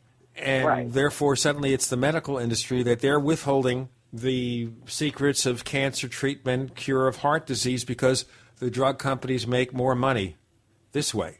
Now, I would have loved if my brother, the late Wallace H. Steinberg, who was very prominent in the healthcare industry in the 70s and 80s, if he survived, maybe he would have had an interesting reaction, because he was part of a venture capital company that financed advanced drug companies. Well, let me give you an example slightly off of medical that I had personal knowledge of, because when my dad retired, he was one of the world's foremost experts on materials technology for aerospace. He had worked on all of the different materials technology and safety in fires for aircraft, basically with the idea that if you're in a crash of a commercial airliner, how do we make sure that your seat doesn't burn you alive, or how do we make sure the fumes don't kill you? And so after he retired, he was invited into a venture capital operation, and it was basically a scientist who had invented a fire retardant material that was completely non-toxic. It was water-based, and you could coat anything in it, and it wouldn't burn. My dad, I remember him coming home and saying, Jesus, Mike, today I saw that we took a 2,000-degree blowtorch to pajamas that we treated in this stuff, and it wouldn't burn. It wouldn't burn at all. And the whole process, it was about 2 years. My dad was president of the company. They ran through all the tests, all the experiments. They got all the data, and then the guy who owned it shut the whole thing down, completely cut it off, fired everybody, and it all disappeared. And what I think this was, again, it was probably a public thing, probably some sort of secret development of some secret materials technology, all done with private capital. It was bought out by the government, and it was made to go away. But the truth is, nobody needs to be burned, because all clothing, every bit of clothing, could be manufactured from this stuff. So there's no reason why, in a fire, anything has to burn. You could embed it in paint. The walls of buildings would not burn. The fires that we saw on 9/11 in two Twin Towers would not have happened. And this was in 1982 this was developed. I mean, my dad came home and told me about the test, showed me some of the test data. I was 22 or so at the time.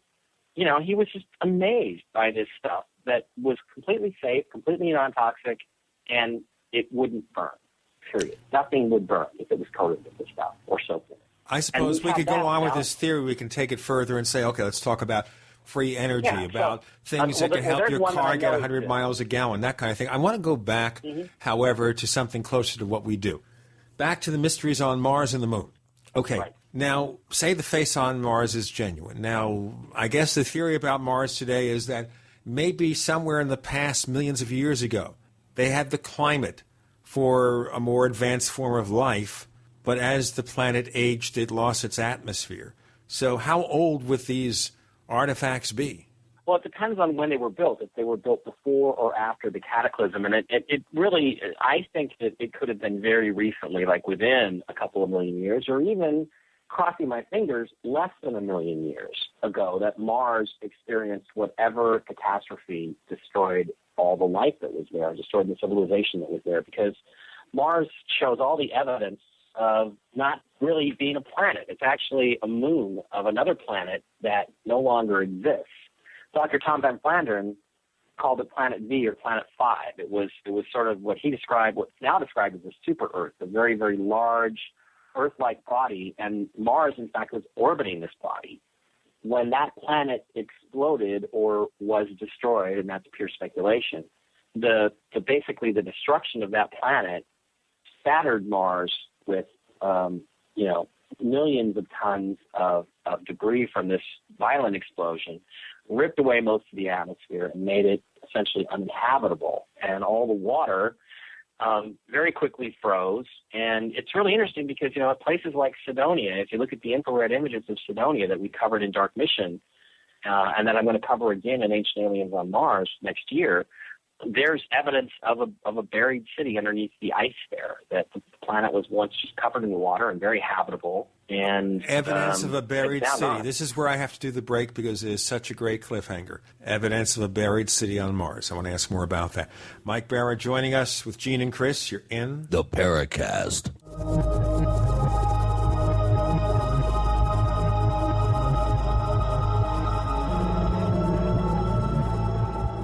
The GCN Radio Network, providing the world with hard-hitting talk radio. GCN. Great talk radio starts here. Graphic Converter is the image manipulation tool for the rest of us. It does not use any database. You get full control of all your files. Want to view the images of a folder? Drag it into Graphic Converter, and a powerful browser opens up to show your image files. You could use it for slideshows. You could use it to import images from digital cameras or from scanners. Need to do some image editing? You can do that too in Graphic Converter. Also print catalogs. Convert from so many formats I can't even list them. Download now to see if Graphic Converter is good for you, like 1.5 million other users. Guess what? You could save money when you buy Graphic Converter. Use the coupon code Night Owl. Use the coupon code Night Owl to get a special price for Graphic Converter. Go to lemkesoft.com. That's LEMKEsoft.com. Lemkesoft.com. LEMKEsoft.com. Every day, nearly 3,000 families enter into foreclosure and face losing their home. If you're currently behind on your mortgage, you can still avoid foreclosure. You can save your home, but you need to act now. We're Allied State Foreclosure Services. We're experts in saving homes from foreclosure. With just one phone call to us, you can stop the foreclosure process, lower your monthly mortgage payments, and save your home. Call now. The call is free with no obligation. 1-800-597-8843. Call us if you've been threatened with foreclosure, denied loan modification, or missed a payment on your mortgage. If you've been a victim of a predatory loan or are upside down on your mortgage, even if you've lost your job and you're worried about losing your home, don't wait. Call us now and let us help you save your home. You've worked hard to build a life with your family. Let us help you keep your home. Call now before it's too late. 1-800-597-8843. 1-800-597-8843. 1-800-597-8843. That's what it sounds like when a burglar kicks in the door of a dark house that looks like no one is home. Don't let your home be the next target. Make it look like someone is home watching television with fake TV. Fake TV is a small electronic device that makes the same light as a real television. So from outside, it looks like someone is home watching TV. Fake TV plugs in just like a lamp on a timer, but is far more convincing to burglars. Fake TV deters burglars, costs far less than an alarm, and is highly recommended by numerous police departments. Use it anytime you're away from home. To order your fake TV for only $34.95, go to faketv.com or call 1-877-5-FAKE-TV. Each additional fake TV is only $29.95. So get one for you and one for a loved one for safety, security, and peace of mind for both of you. Call 877-5-FAKE-TV or go to faketv.com. Faketv.com, the burglar deterrent. How would you like to have normal blood pressure? This is Ernesto from Illinois. I had my doctor's appointment yesterday and I got my labs in. My HDL is 119L and my LDL is 37L. My doctor asked what I was doing to lower it so much, so I told her about HB extract. Millions of people like Ernesto are suffering from high blood pressure, congestive heart failure, unbalanced cholesterol, irregular heartbeat, and clogged arteries. But now there's an effective, natural, 100% organic nutritional supplement for a healthy heart and circulation. Heart and Body Extract. My blood pressure has not gone past 125/80 in almost a month. Experience amazing benefits when your body gets what it needs with the assistance of Heart and Body Extract. She did a double take when she looked at my ER labs. She couldn't believe it. Order at hbextract.com or call 866-295-5305. That's hbextract.com or call 866-295-5305. Thank you. Heart and Body Extract. This is Jerome Clark, author of the UFO Encyclopedia and other books. You're listening to the Paracast.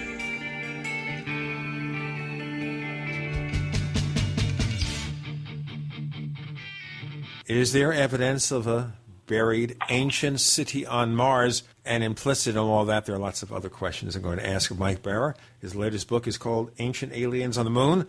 But next year, there's going to be Ancient Aliens on Mars. You're in the Paracast with Gene and Chris. So, Mike, let's ask the question right here. How do we know there is a buried city on Mars?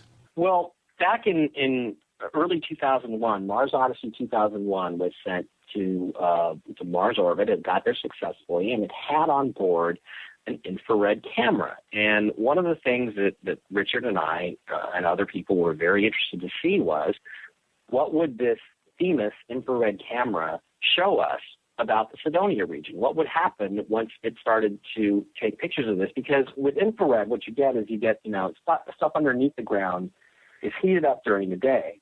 And then at night, it glows afterwards with that heat for a while, and this can be picked up by infrared cameras. So you actually get some possible ground penetration of the subsurface below any portion of Mars or any other planet. And it's really very interesting stuff. You can basically tell different compositional elements from this, but not necessarily what they are, but you can tell that one material is different than another. And back during this period, we were very interested in this, and the problem was we didn't really know very much about how to process thermal infrared images. So, and this is a really interesting story, and it goes on for quite a while. So what happened was this guy starts showing up on the old Enterprise mission, Richard Hoagland's website, on his message board. And he starts questioning people and asking them what they know about infrared imaging. And he eventually connects with a guy named Keith Blaney, who is mentioned real prominently in both Ancient Aliens on the Moon and Dark Mission. And starts talking to Keith, and he quickly figures out that Keith is like the smartest guy here. Eventually, when it comes time we're putting a lot of political pressure through emails and letters and things like that on NASA to take a nighttime infrared image of the Cydonia region, or a series of images, because there's like 9 different filters. Eventually, they release this image. Keith takes one look at it and says, it's a bunch of crap, and he doesn't download it. And this guy, whose nickname is Bamf, by the way, B-A-M-F, keeps after him and says, come on, you got to go look at it. Come on, you got to go look at it. You got to go look at it. And so finally, at about 10:30 at night one night, Keith goes in and he grabs this high-resolution TIFF and he downloads it.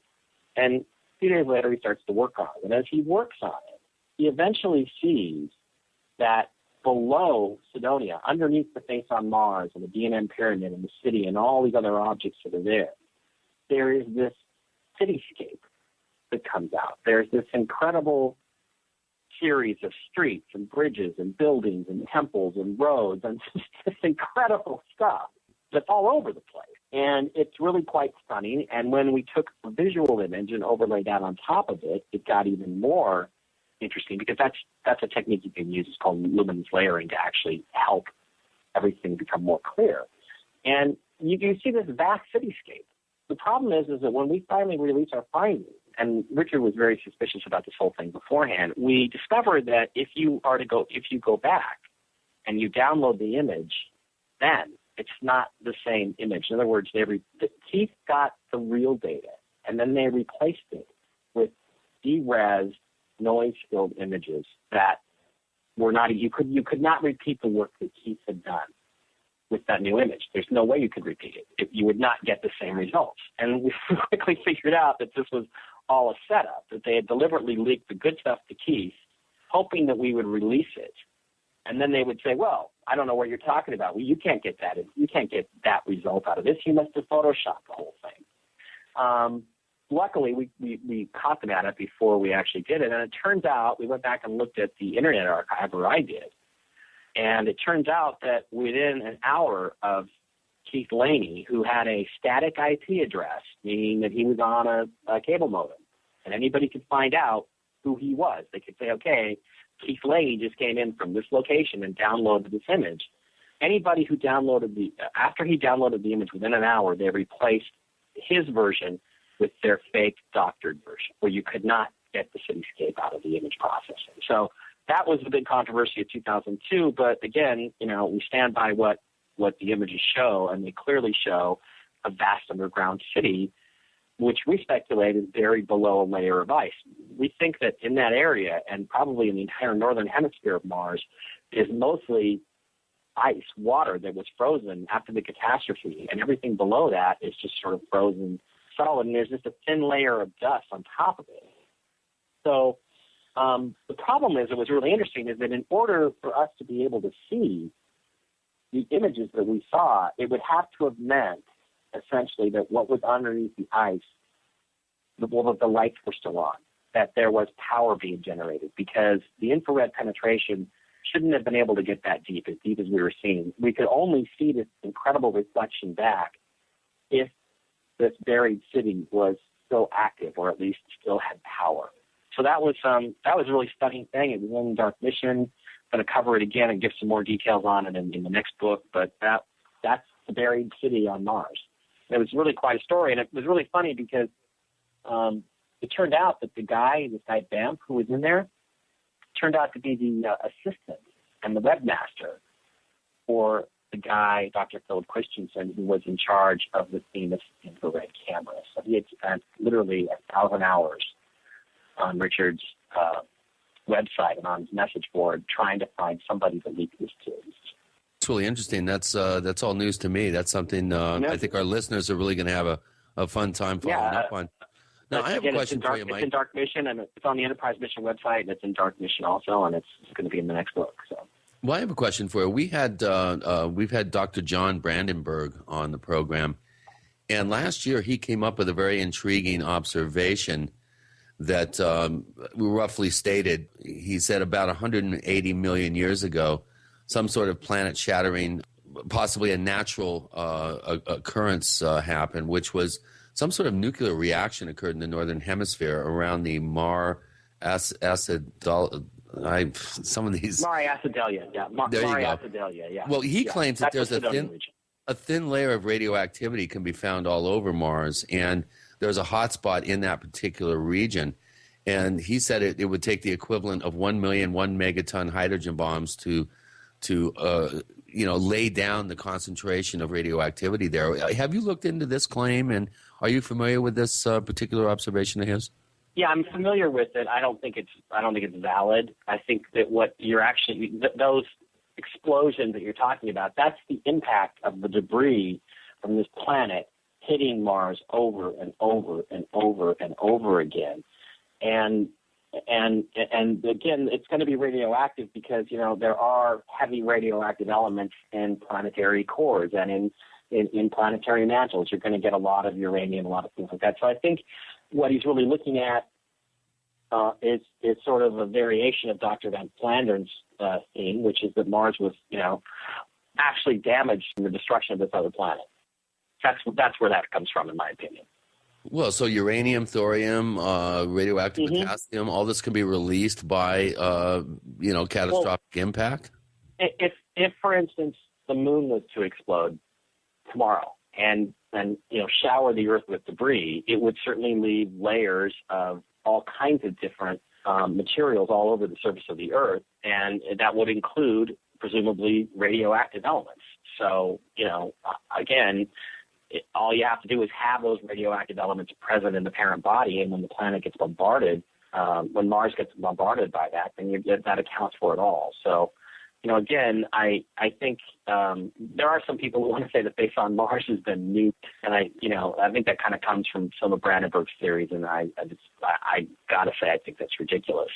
So in terms of Dr. Brandenburg's theory, it's like it's one or the other, but there's no doubt in my mind whatsoever that Mars was once a moon of a larger planet. It has two tidal bulges, 180 degrees apart, and we know for a fact that any object in the solar system that has that bulge condition was once in a tidal locked orbital relationship with a much larger body. So, and we'll get into more of these mysteries and get back to the moon. We'll send everyone to the moon with Alice in a few moments. Mike Bara joining us with Gene and Chris. You're in the Paracast.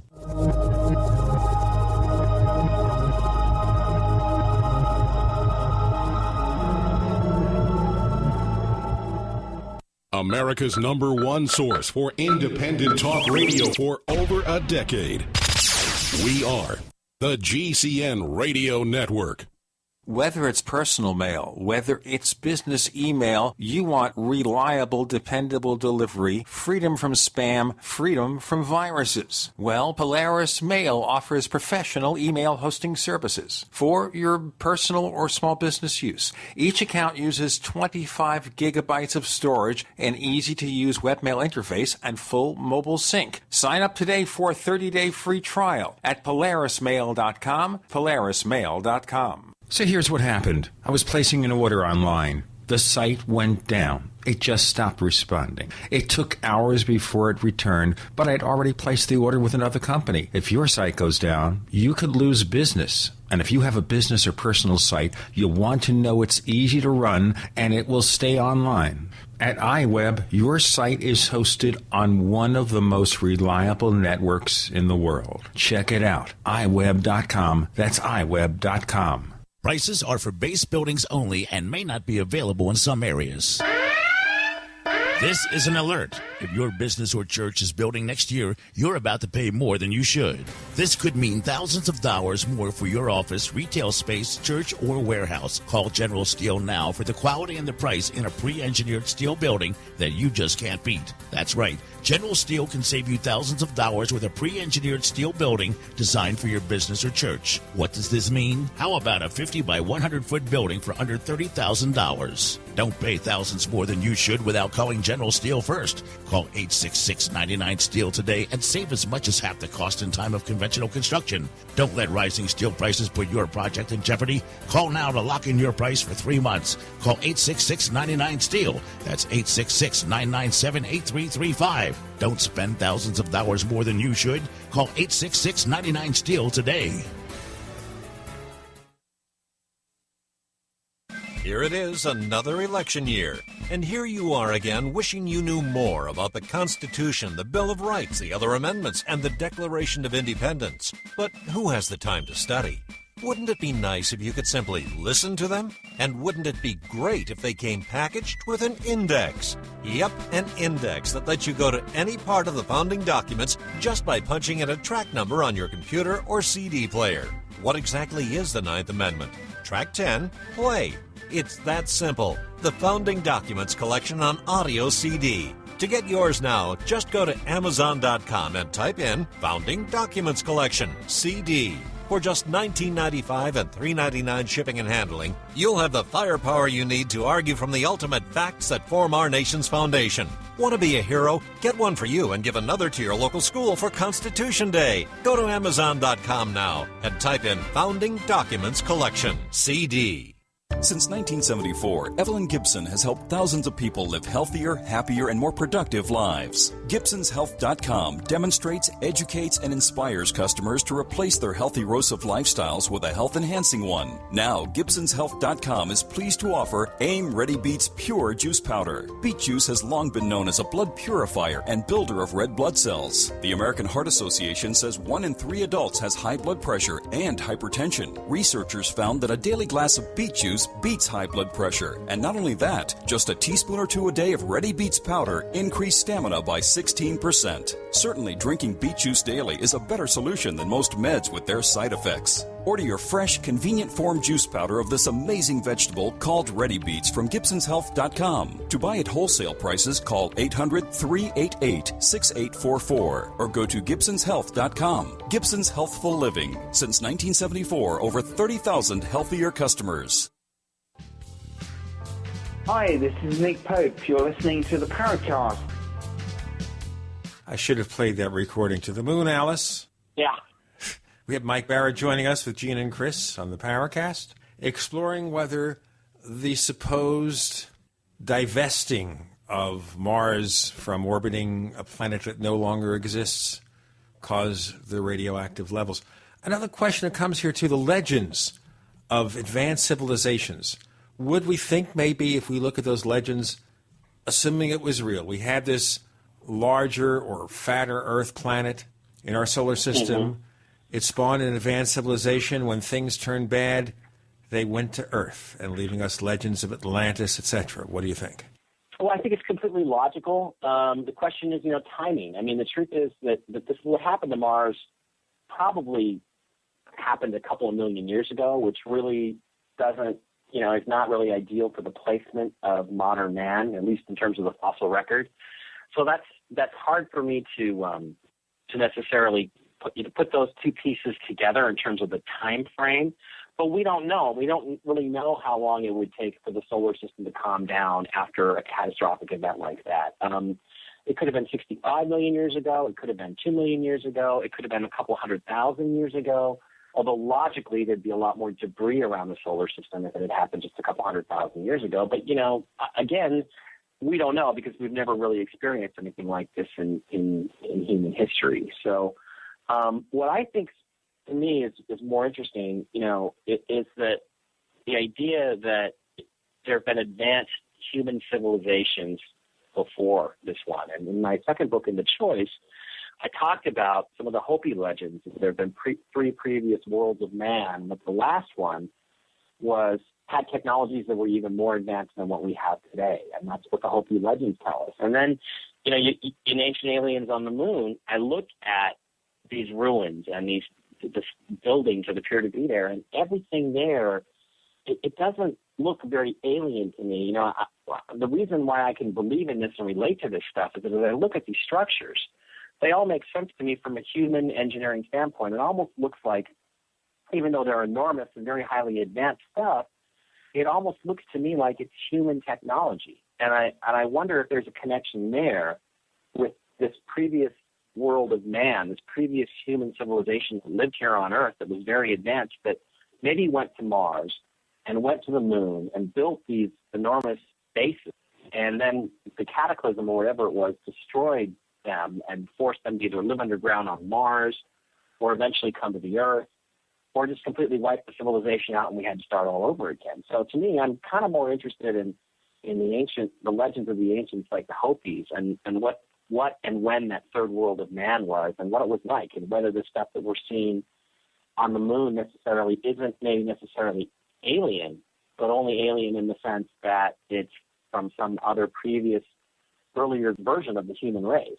It's possible that when Neil Armstrong said that's one small step for man, one giant leap for mankind, he actually meant that. And he meant it in the context of that's one small step for man, this version of the human race, but it's a giant leap for all mankind, this far greater related, human subspecies that maybe has been inhabiting these parts around here for millions of years before. So it's a giant leap for them because we're returning the stars from whence we came.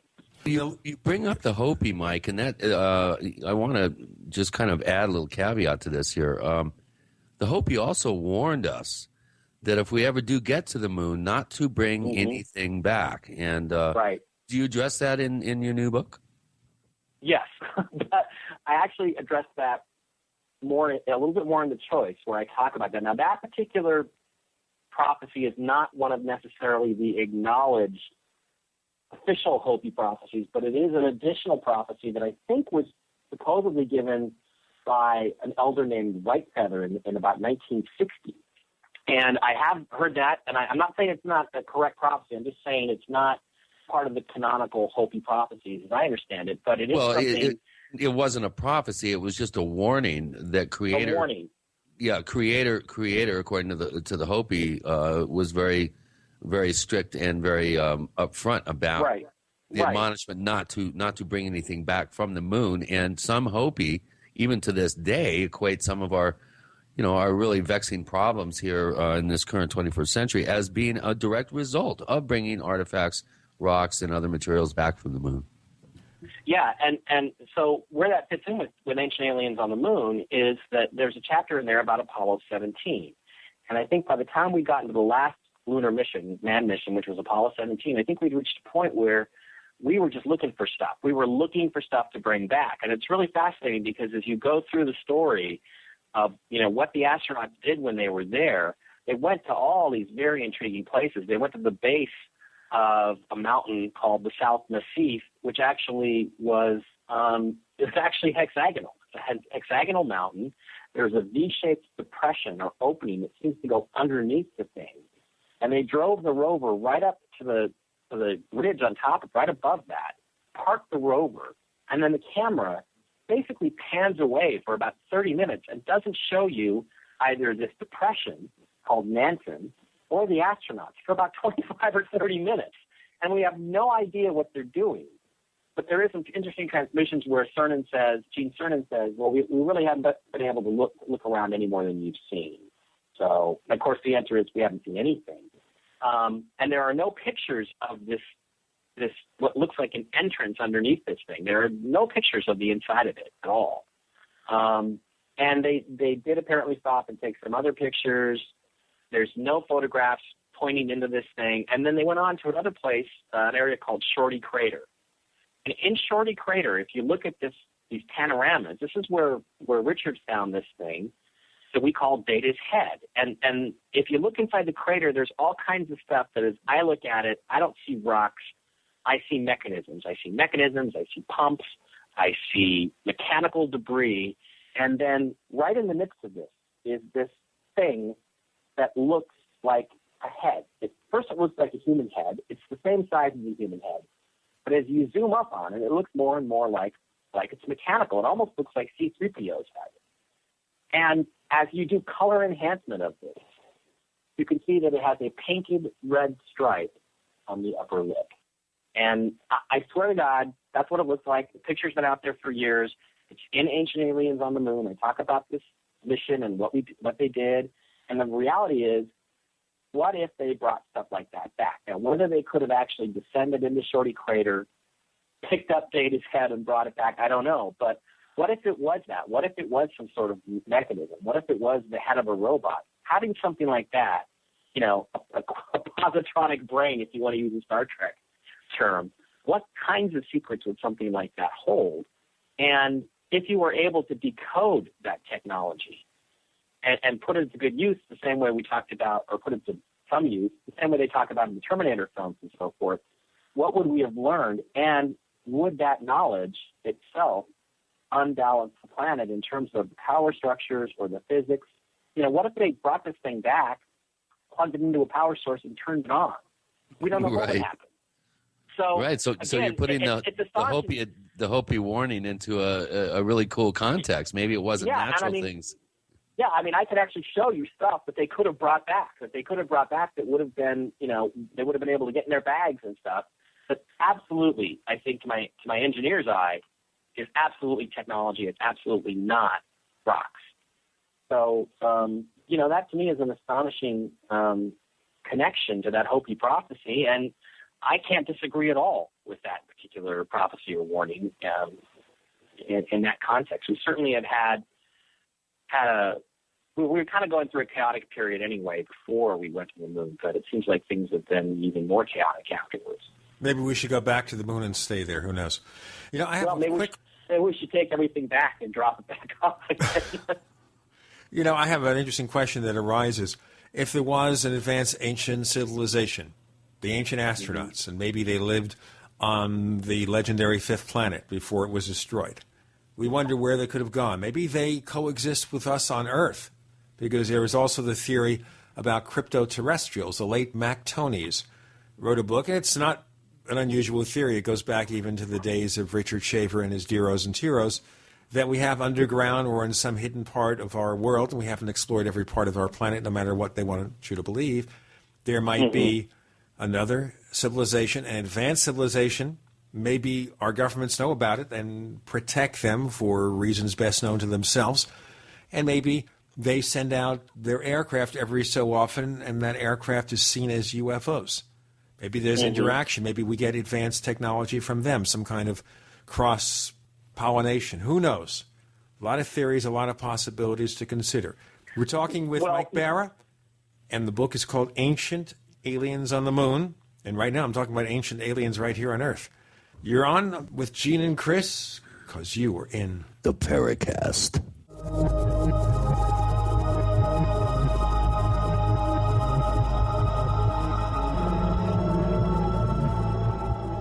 Are you tired of searching for great talk radio? Something more important. Search no more. We are the GCN Radio Network.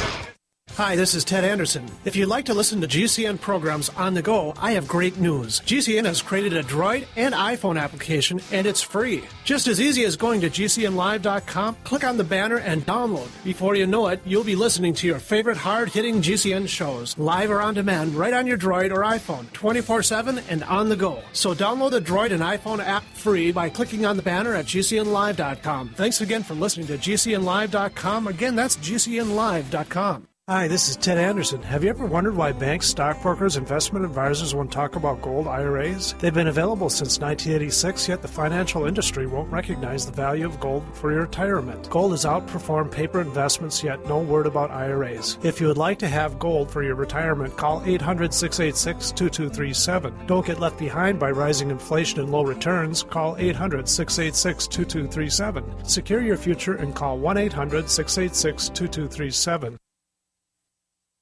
The worst drought in 50 years continues, and the first 6 months of 2012 marks the hottest half year on record. 78% of the Midwest Corn Belt is in drought conditions. Not only corn, but soy, alfalfa, fruits, vegetables, and wheat are all impacted, raising prices. The cost to feed livestock is forcing farmers and ranchers out of business, blowing up your food prices. The only strategy to counter this is to freeze your food cost at today's prices by getting your own supply of foods from eFoods Direct now. As the price of raw ingredients increases, eFoods will have to raise prices too. Now is the time to get your supply. I recently increased my supply from eFoods Direct because we have all known this was coming. You know about their delicious long-term storable foods. The fact is you can eat it any time to save money today. And because it stores for 25 years, you're locking in today's prices and avoiding the rising food cost. Don't wait. Call 800-409-5633 or go to efoodsdirect.com/Alex. Call 800-409-5633 or efoodsdirect.com/Alex. You can bet your life on eFoods Direct.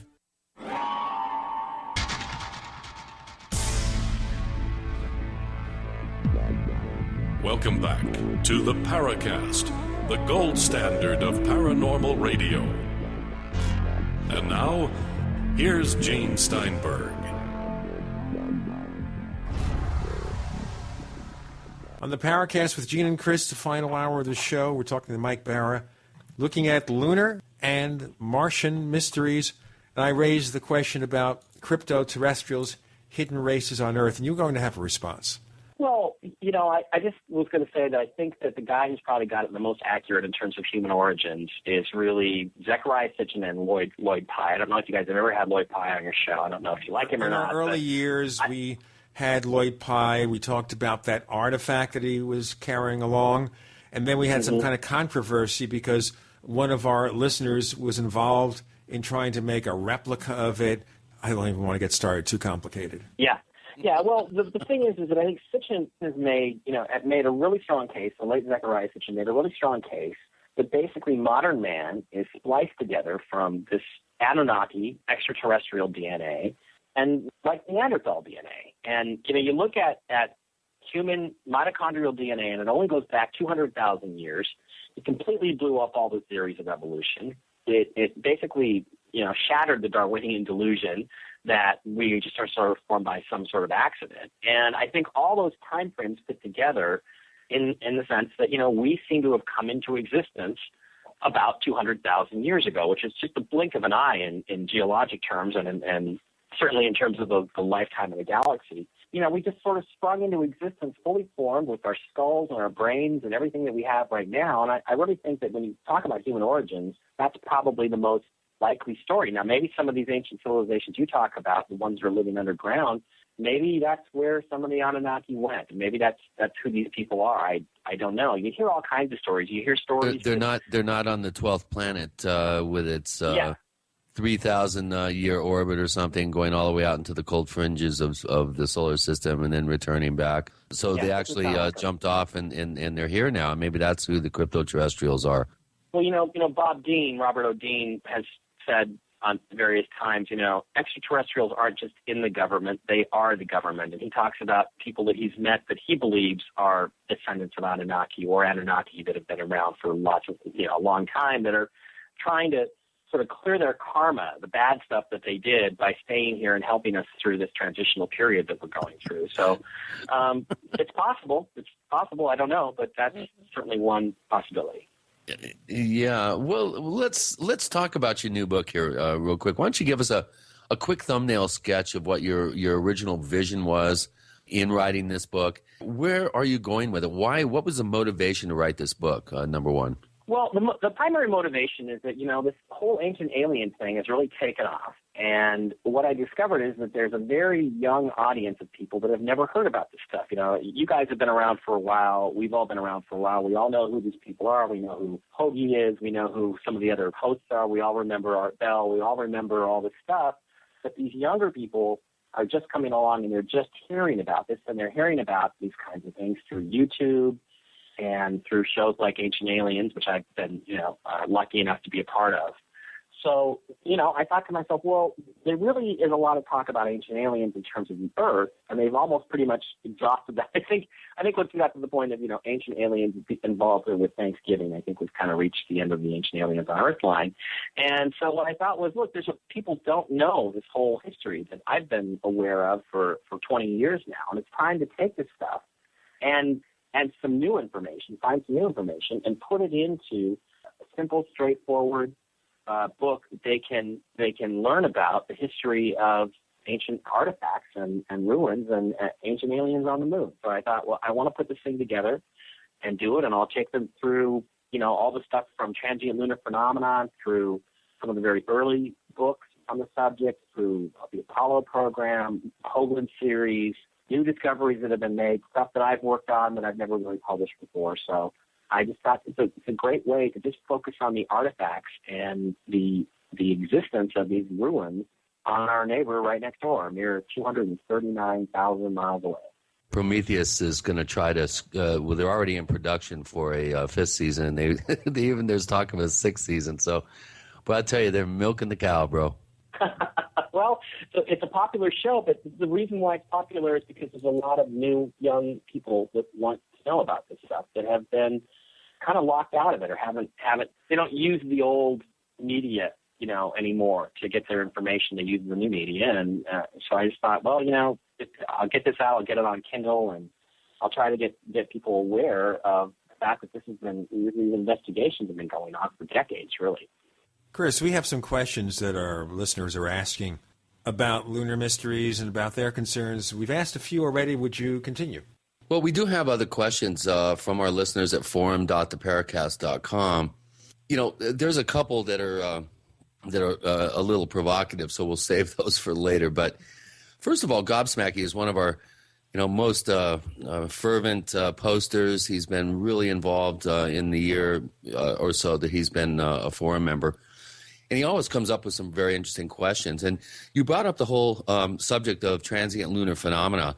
And for some of our new listeners who may not be up to speed concerning the really impressive history of astronomers observing unexplained, what appear to be, as the term implies, transient lunar phenomenon. And Gobsmack, he says, Mike, have you any reason to believe images taken by recent lunar orbiters may have been doctored before the public can scrutinize them? And what evidence of TLP, or transient lunar phenomenon, do you personally find the most compelling? Could you give us some actual details of plate numbers or coordinates, or something that we, some of our listeners, can then follow up and do some research with?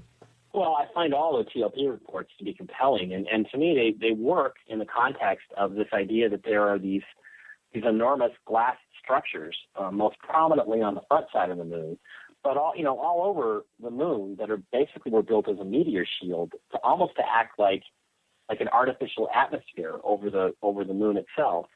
And what would happen is that when you have these multiple layers of this glass structure, this sort of scaffolding kind of structure there, what's going to happen is that light is going to come in and hit these different panes and panels, and it's going to pass through, and it's going to be bent, and it's going to slow down, and these giant glass shields are going to act like prisms. So when that happens, you're going to get very vibrant colors, you're going to get very strange colors, you're going to see reds and greens and blues and all sorts of different colors of the spectrum. And as you go back and look at reports of transient lunar phenomenon, that's pretty much what they see. They see things that appear to be vaporous, that appear to be different colors like red and green and blue. And I think it's really consistent with this idea that there is this sort of enormous, very, very ancient meteor shield over the entire, almost at one time, it was probably almost the entire surface of the moon.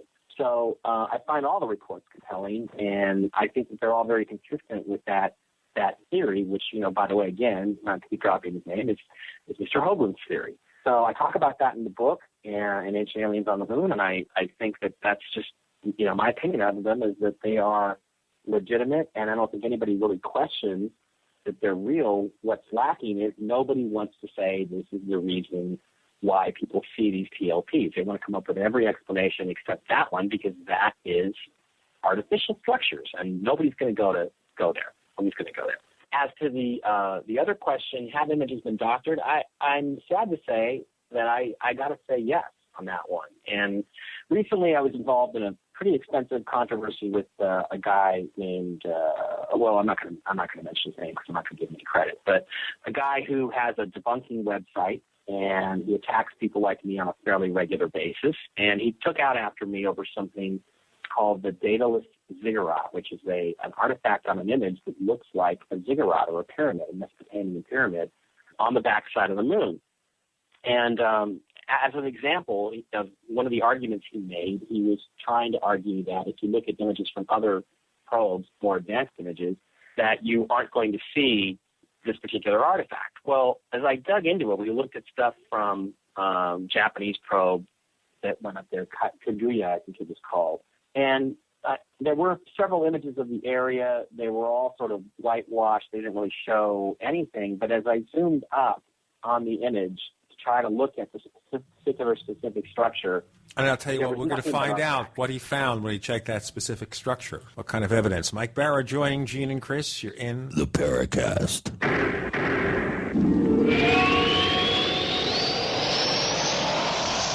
Hey neighbors, you've seen all those crazy, wacky products on TV. The perfect tortilla, easy covers, hot booties, furniture fix, petty spin, and more. Where do you find all that stuff? You go to AsSeenOnTV.com because this is the one-stop source for all of these TV goods advertised. Find all your favorites as seen on TV. Check them out as SeenOnTV.com. And by the way, save 10%. Here's what you do. Use the code SEEN1, S-E-E-N number 1, SEEN1. Go to AsSeenOnTV.com to order. Save 10%.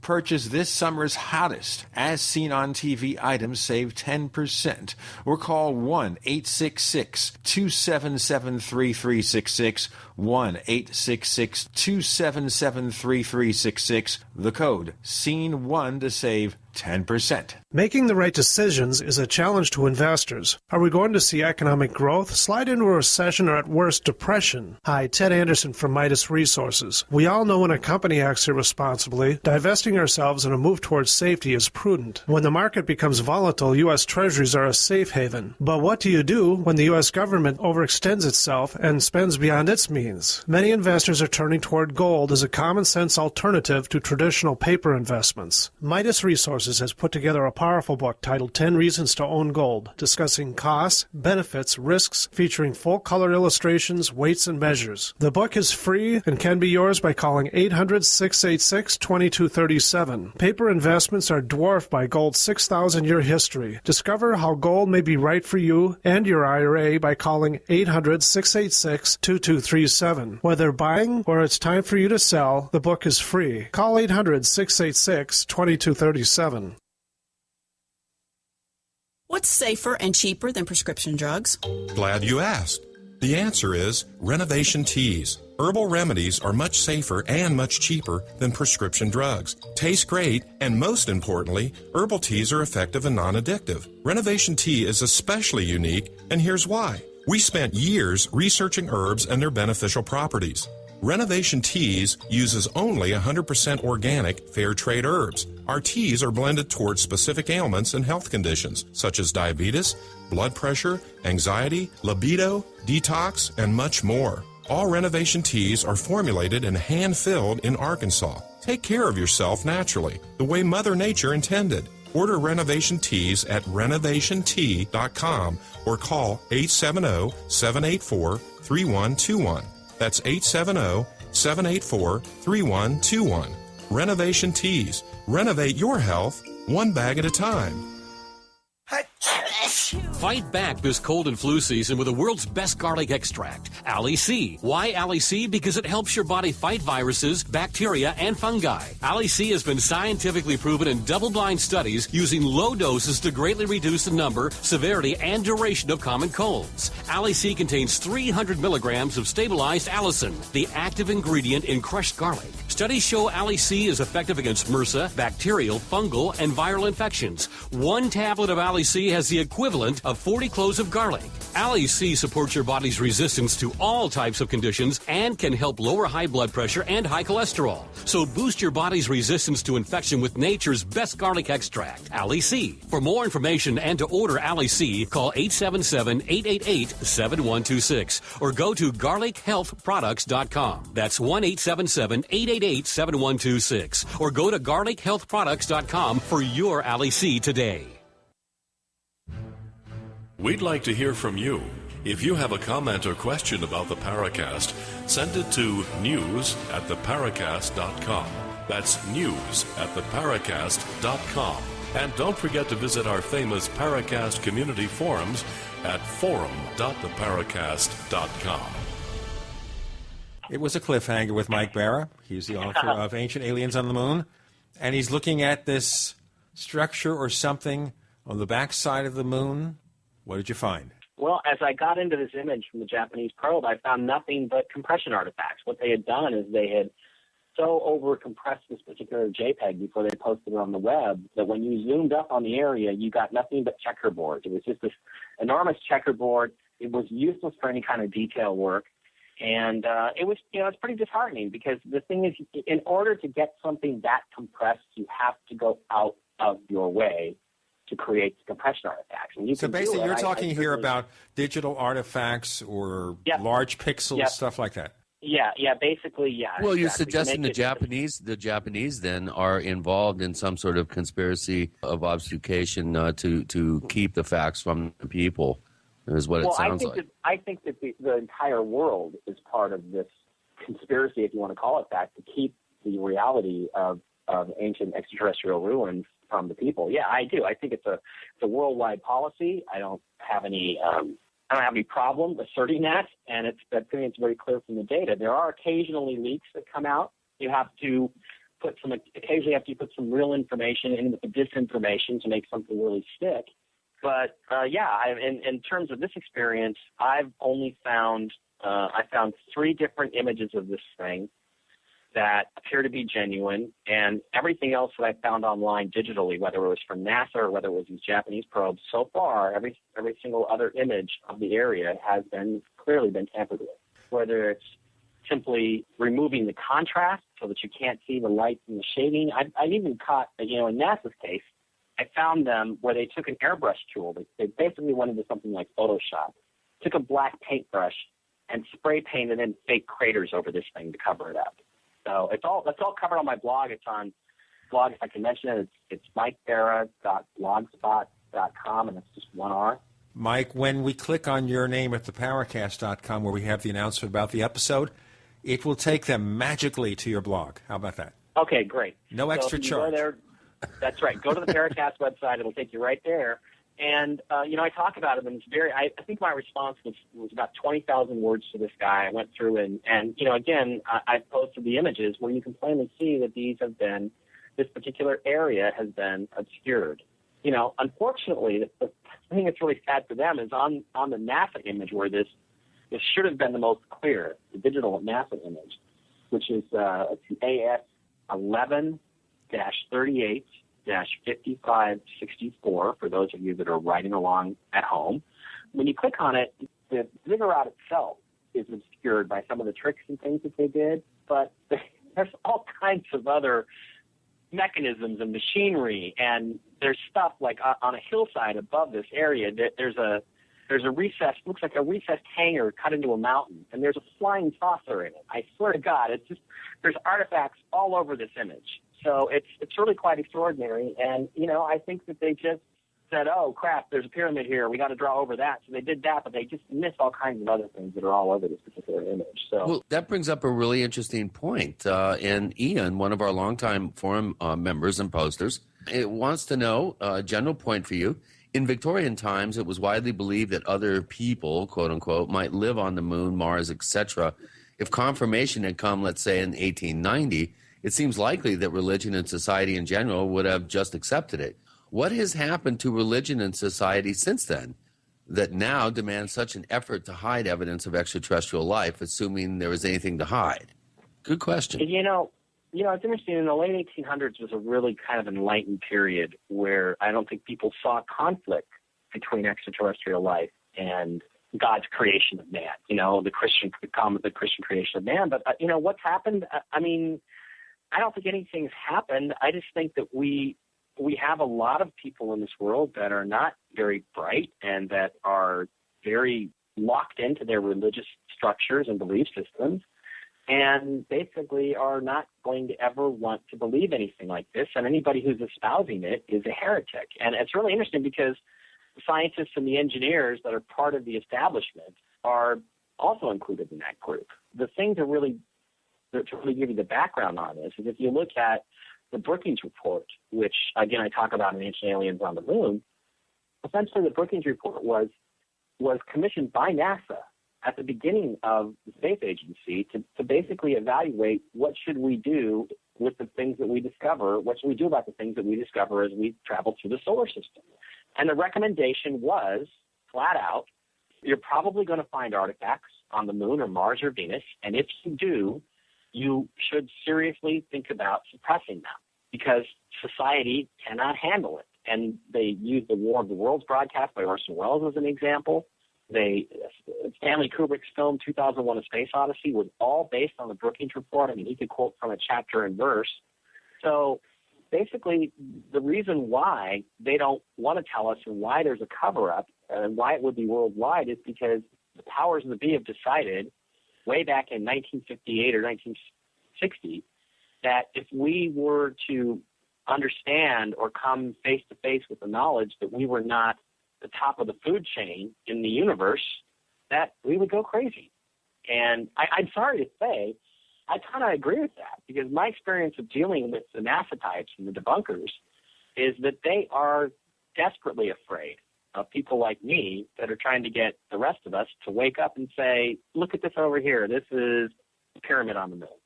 So I got to say, I'm kind of in agreement with that. I still think that we are not ready yet for that kind of a revelation, and I think that's why it's still being held back from us. we have another question that Chris wants to ask in a moment, but I just wanted to theorize here. So therefore, if we can't handle the truth, we could just persist for years and never know what's really going on. Chris, another question from our audience? Well, go ahead, Mike. Respond. All right. Well, and I was going to say, look, you guys, there's truth to be known out there. I think, Sitchin's books are truth. Dark Mission is truth. Ancient Aliens on the Moon is truth. The Choice has truth in it. Well, Mike, it's subjective. Academia doesn't accept it. Yeah, right. But that's the whole thing. Is what you guys are looking for is you're looking for some sort of acknowledgement by authority figures that this is real. And I'm just telling you, that's never going to happen. I don't believe that that's going to happen because, to me, they're already in charge. They're already at the top. Any sort of revelation like this, they can only go one direction, and that's down. So I don't believe you're ever going to get that. These people that believe in disclosure, Steve Bassett and David Wilcock that are always talking about disclosure, I don't think official disclosure is ever going to happen, but truth will come out. We're in this 2012 energy period where we're going through an apocalypse, and an apocalypse simply means that a veil will be lifted, to lift the veil and reveal the truth, and then that will create revolution. Well, that sounds mystical as opposed to practical. You're and opening up a big old Pandora's box full of worms with that one there, Mike. Yeah, Mike, you are starting here because we're talking about something here that sounds mystical rather than practical. Maybe it's the right time to reveal more information. Maybe the governments of Earth could be encouraged if they know something and all this stuff is true. But as I said, it sounds more like mystical in the way you're presenting it rather than just a practical consequence of where we are. Anyway, Mike Bara joins us. The book is Ancient Aliens on the Moon, just out with Gene and Chris. You're in the Paracast.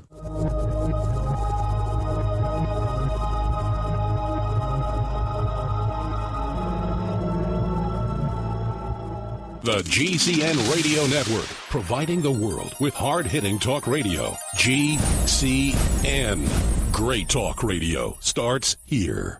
Graphic Converter is the image manipulation tool for the rest of us. It does not use any database. You get full control of all your files. Want to view the images of a folder? Drag it into Graphic Converter, and a powerful browser opens up to show your image files. You could use it for slideshows. You could use it to import images from digital cameras or from scanners. Need to do some image editing? You can do that too in Graphic Converter. Also print catalogs. Convert from so many formats I can't even list them. Download now to see if Graphic Converter is good for you, like 1.5 million other users. Guess what? You could save money when you buy Graphic Converter. Use the coupon code Night Owl. Use the coupon code Night Owl to get a special price for Graphic Converter. Go to lemkesoft.com. That's LEMKEsoft.com. Lemkesoft.com. LEMKEsoft.com.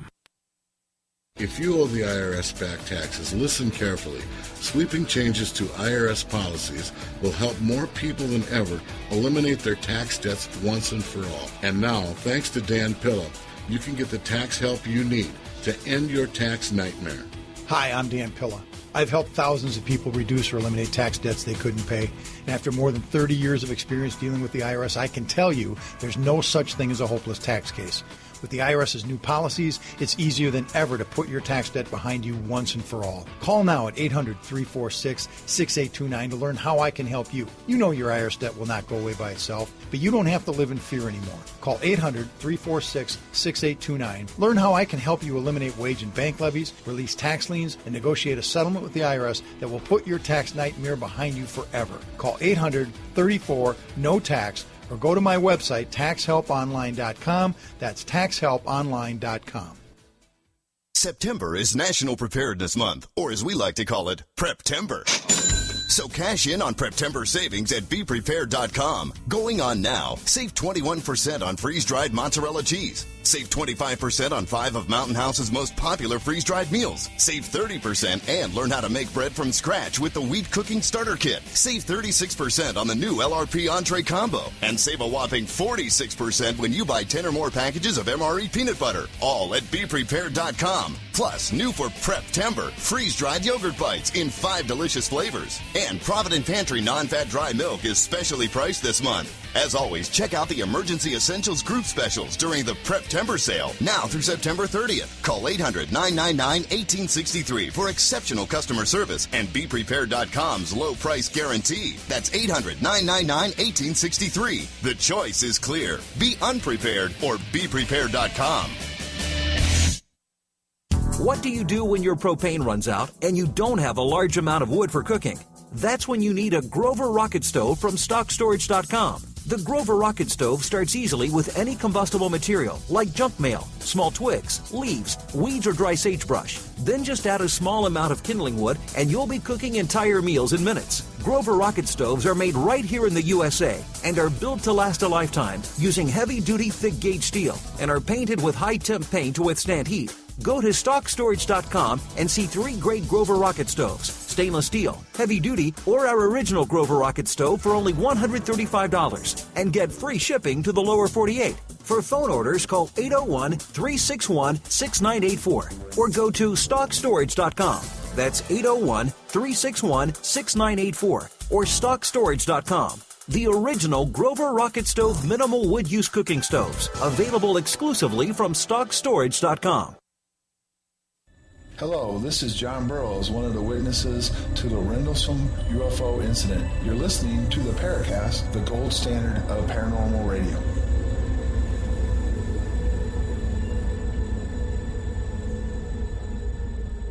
With Gene and Chris on the Paracast, Mike Bara joining us, talking about lunar mysteries, Martian mysteries, secret space programs, and more. You want to respond to what I said about the mystical implications? Because Chris has another question for you after that.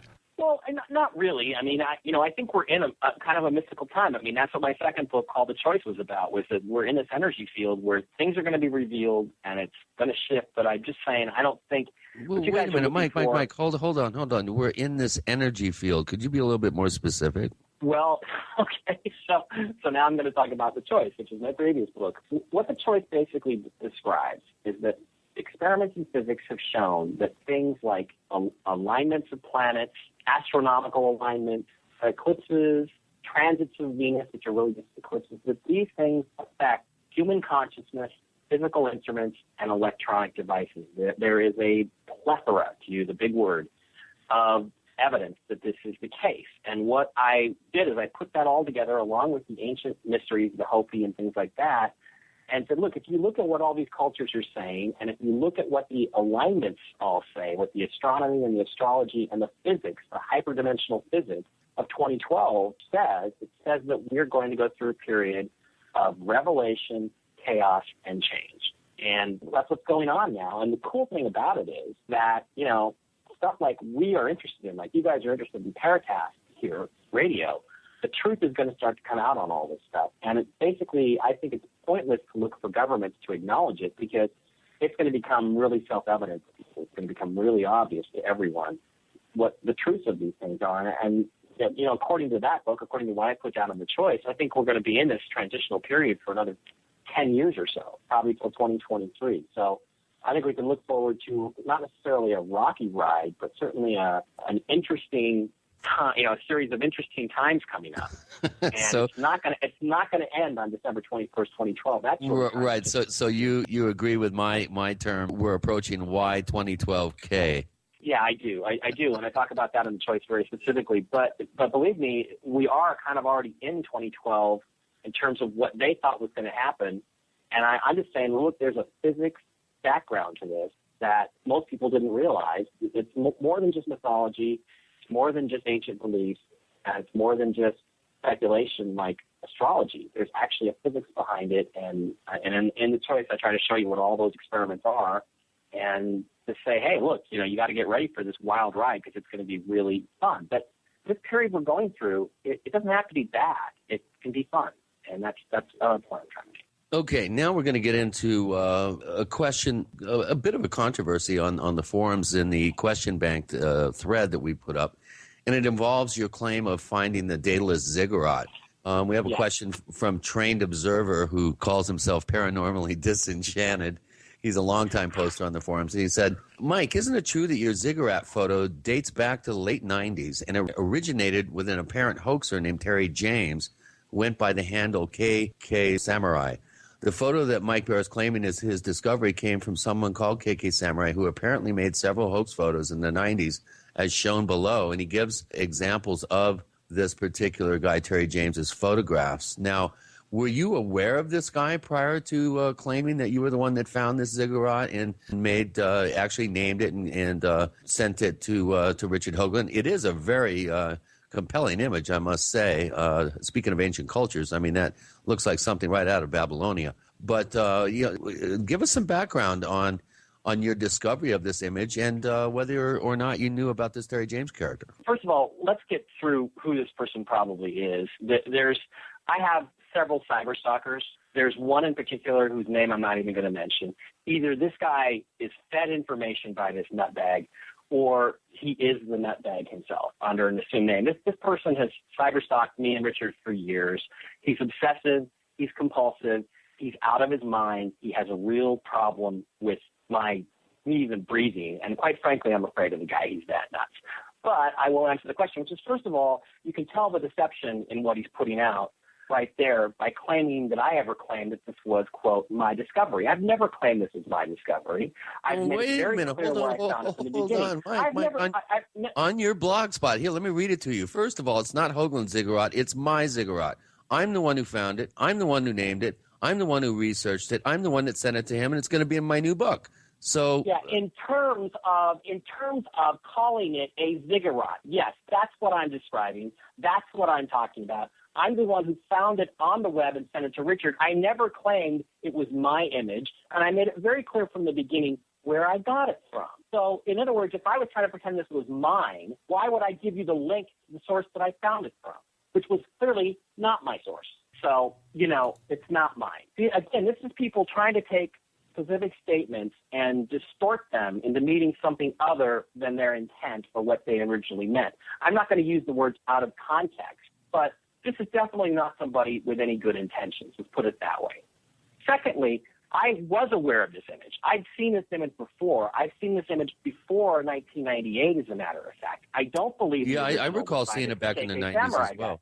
Yeah, I've seen it before. I don't believe that KK Samurai is the original source of this particular image, because I saw it before it was put around by him or anybody else. I also question whether or not he is a, quote, hoaxer. That's something I think we can debate. But again, it's not really up to him. Here's the other thing. The reason why I think this image is probably significant. Now, significant and is probably genuine is the fact that it shows evidence of having been scanned from a photographic print as opposed to being something digital. You also have the fact that NASA went to very expensive, they went to great measures to erase it from a number of other images.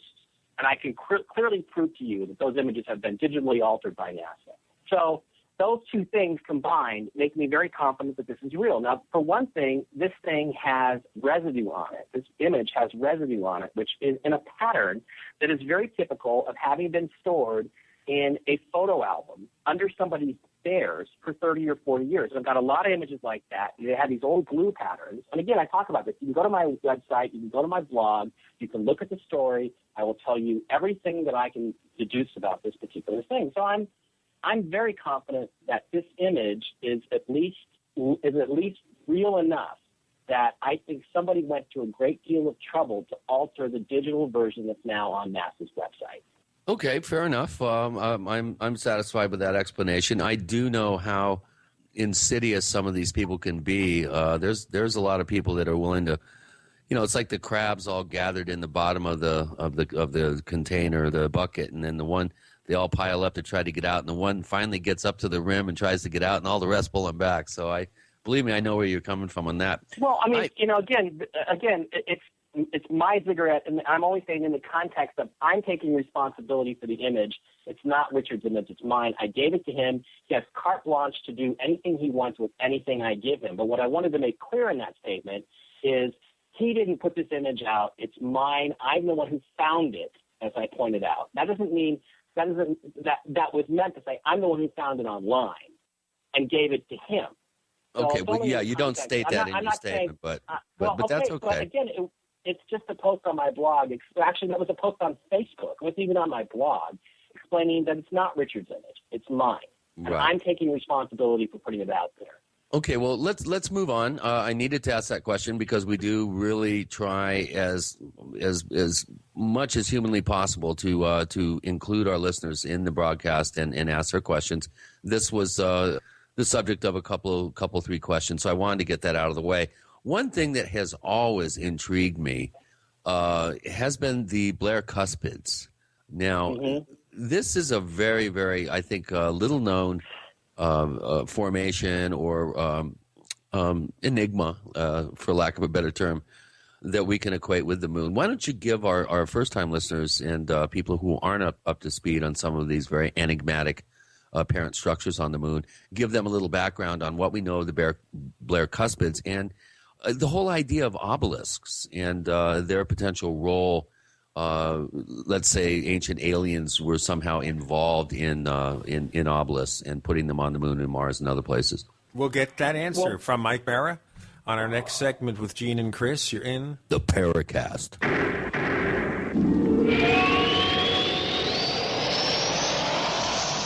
America's #1 source for independent talk radio for over a decade. We are the GCN Radio Network.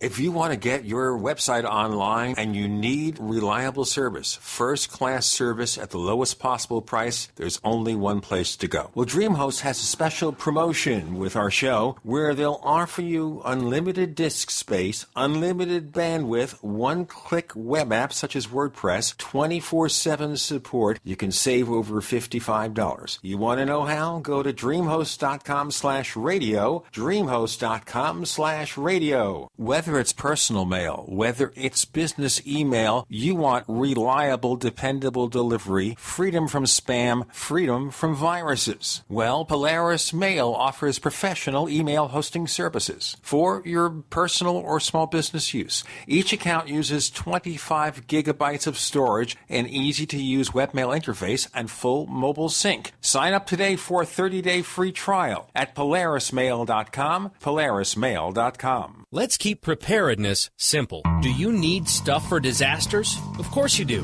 For over 15 years, disasterstuff.com has, well, stuff for disasters. See? Easy to remember. Disasterstuff.com. Want free shipping on a new Berkey water filter? Disasterstuff.com is the official Berkey in-stock shipping center. Lots of folks want an EMP Faraday bag to protect sensitive electronics during a solar or nuclear event. Now for a limited time, all survival gear purchases over $75 include a free 8x8-inch EMP Faraday bag. Just enter promo code EMPBAG when you check out at disasterstuff.com. We're also a Country Living Grain Mill authorized dealer. Plus, we offer freeze-dried foods by Alpine Air and Wise Foods. We also carry emergency kits, survival seeds, and much more. Preparedness should be simple, and it is. Just remember, disasterstuff.com. Freedom through self-reliance and personal responsibility. We all know that Berkey Water Purification Systems are the most trusted name in water filtration. As an authorized Berkey dealer for over 6 years and serving thousands of satisfied customers, the Berkey Guy offers amazing specials for Berkey Water Filtration Systems. The Berkey Light Systems include a set of self-sterilizing and recleanable black purification elements that purify water by removing chlorine, pathogenic bacteria, cysts, and parasites to non-detectable levels and remove harmful chemicals such as herbicides and pesticides. Order the Berkey Light System today, complete with 2 black Berkey elements for only $231, and the Berkey Guy will ship your order free of charge. With the purchase of a Berkey Light, the Berkey Guy is also offering a set of fluoride and arsenic filters for only $39.99. That's over 30% off the retail price. Call the Berkey Guy at 1-877-886-3653. That's 1-877-886-3653. Or order online at goberkey.com. That's goberkey.com today. After 22 years of nutritional counseling, I've witnessed that a lot of illness can be linked to toxins and deficiencies combined. Improving your liver function and restoring your cells' ability to detoxify is essential to achieving radiant health.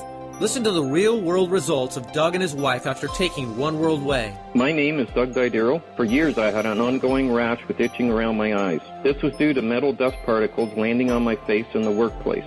After being on One World Way for 2 weeks, I began to have a severe rash and itching sensation around my eyes. This rash and itching lasted for 5 weeks and is now 100% gone. Additionally, without extra exercise, I've also increased my muscle size, and my wife has lost weight and gained a more attractive figure. Call 888-988-3325. That's 888-988-3325. 888-988-3325. Or visit oneworldway.com. That's oneworld.com. Hi, this is Ted Phillips, listening to the Paracast, and it's as good as it gets, believe me.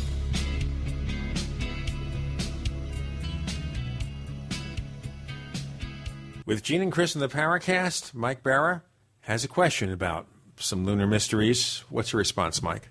Well, the black cuspids are some artifacts or possible artifacts that I covered, in I think Chapter 2 of Ancient Aliens on the Moon. And what they are is that in the 1960s, Lunar Orbiter 2, I think it was, Lunar Orbiter 2, the frame is 61H3, took an image of these objects on the lunar surface that appeared to be casting very, very long and very, very pointed shadows, implying that they had some sort of an obelisk aspect to them, and they were very, very much taller than they should have been, and nothing like that should really exist on a lunar surface. Now, there was an argument to the effect that what you were seeing was, the shadows are just elongated because there's a slope downhill around these particular objects, the so-called Blair cuspids. Now, they're named that because William Blair, who worked, I believe he worked at the Boeing Company, said, look, if you look at these things, these shadows are very long. They're really unusual. They're arranged in sort of a configuration that appears to be related to the geometry of a tetrahedron, which is, always a key thing that sets off me or Mr. Hoagland. And he said, if you were to ignore these, if you saw these structures in a reconnaissance photo of the Earth, you would immediately send an archaeological team there and start digging them up. And the controversy kind of went back and forth. Several other people from NASA, of course, tried to suppress the interest in this. And it kind of sat there for a long time until some people in the 1990s from a group called VGL, which is Verified Gullible Lunatics, started doing some work on the images and basically did some reconstruction and said, look, this is the shape of these things. They're 70 or 80 feet tall at a minimum if there is no depression or no fall off that created these shadows. Then recently, Lunar Reconnaissance Orbiter took an image of the area, and they've sort of been re-looked at, and they appear to just be small, flat boulders. But the problem with the LRO image, which I think is really interesting, is that these objects, there's no way, if you look at the shadows in the original Lunar Orbiter image, photograph, there's no way that the shadows that are cast could possibly be cast by objects as small or as flat or as short as these guys appear to be in the LRO image. So you kind of have a problem here, which is that they are the longest shadows in the image by far, and there's just no way that they could be casting shadows like that unless they were a great deal taller. You also look at the LRO image, and it's pretty clear that there is no fall-off, there is no depression, and there really isn't any way for these shadows to have been elongated by the surface of the moon. So you still have, I think, a pretty genuine controversy as to what they really are and how tall they really are.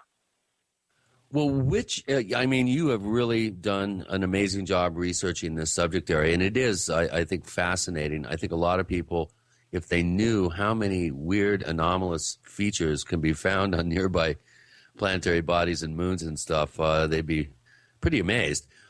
Out of all the research that you've done, all the scrutinizing of images, etc., what do you think are the most enigmatic appearing to be structures that we have evidence of on the moon? What's the best evidence of extraterrestrial artifacts on the moon? Well, there is one that I really think is overwhelming, and it is an image that was taken on Apollo 15 just after trans-Earth injection. And I don't think I have the frame number with me right now, but it's in the book. It's an Ancient Aliens on the Moon. And what it shows is this gauzy, greenish-bluish glow around the moon. Now, to understand, you got to understand photography in a vacuum. The only way you can have a glow like that around the moon, and it clearly stretches up above the lunar surface. You can see it right on the edge of the moon, right on the horizon. That there's this glowing stuff stretching up. You shouldn't see anything like that. What you should see is absolute black. You should see nothing except the sharp, defined outline of the lunar surface. Instead, you see this gauzy, hazy glow, and that can only be one of two things. Either it is an atmosphere. Either the moon has an air glow limb, like the Earth has, and like all other planets with atmospheres have, where there is a sort of a ring around the planet or a ball around the planet that is created by the atmosphere, or it is these glass structures that Hoagland's been talking about for 15 or 20 years now, and that I talk about in Ancient Aliens on the Moon, that are reflecting and acting like an atmosphere around the lunar surface. And that image is absolutely indisputable. There's only two things it could be, an atmosphere or it's the glass structures that Hoagland's been talking about for a long time. So to my mind, the evidence that it's these towering glass structures is really overwhelming. And to me, I just think that's the one that nobody can possibly explain. Nobody can refute, because it's kind of like the tidal bulges on Mars. Two bulges, 180 degrees apart, they're tidal bulges 100% of the time. We know that to be a fact. And again, either the moon has an atmosphere or there's glass structures all around it. Well, here's one I think that we should address before we run out of time here. And I must say, Mike, it's been fascinating. Time has just flown by here. It's amazing. It feels like we're just getting started. With the recent death of Neil Armstrong, some people have mentioned some very interesting things about his going into seclusion for so many years, not being publicly available, not making statements about his very pivotal role in history. And another thing that most people don't know is that one of the first things he did do after returning from the moon is mount an expedition, I believe, to Bolivia to look for an underground repository of ancient knowledge. There's a really book called Taos Gold that talks about his expedition down there. What do you think of Neil Armstrong and the way for decades that he was unwilling to talk about his historic voyage and some of the conspiracy theories surrounding that?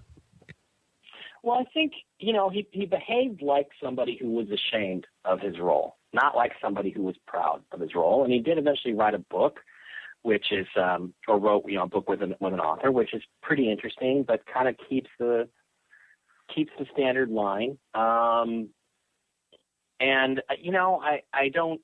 He's a man that appears to be very conflicted about what he experienced and what happened. And I do know this. I have a friend named Ken Johnston Jr., who has supplied me and Hoagie with a collection of first-generation photographic prints from the Apollo era, which consistently seem to be different than the images that are scanned and put online. In other words, Ken has originals from the 1960s that are prints that are different than what's now being placed on NASA websites. And this has kind of been a source of controversy and dispute over the years.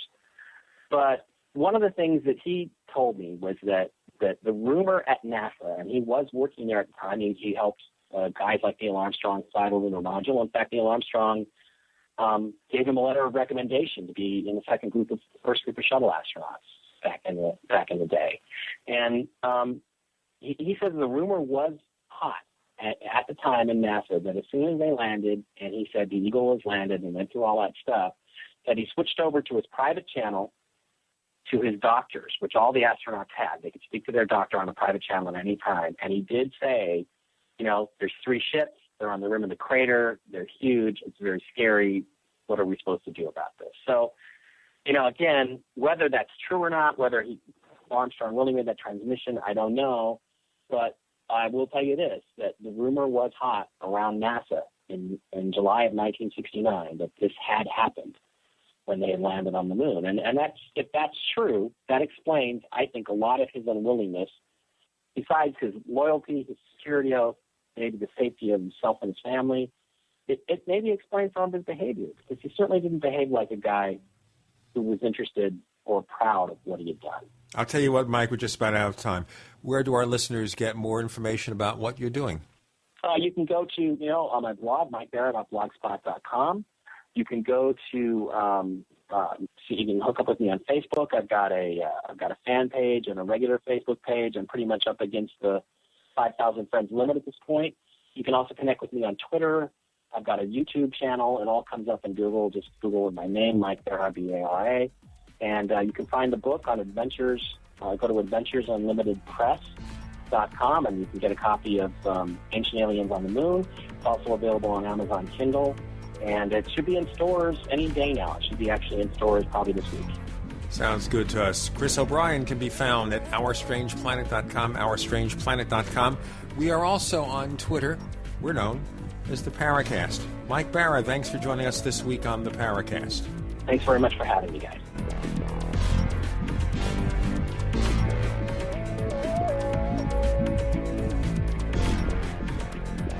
The Paracast, featuring Gene Steinberg and Christopher O'Brien, is a copyrighted presentation of Making the Impossible Incorporated. Tune in next week for a new adventure in The Paracast.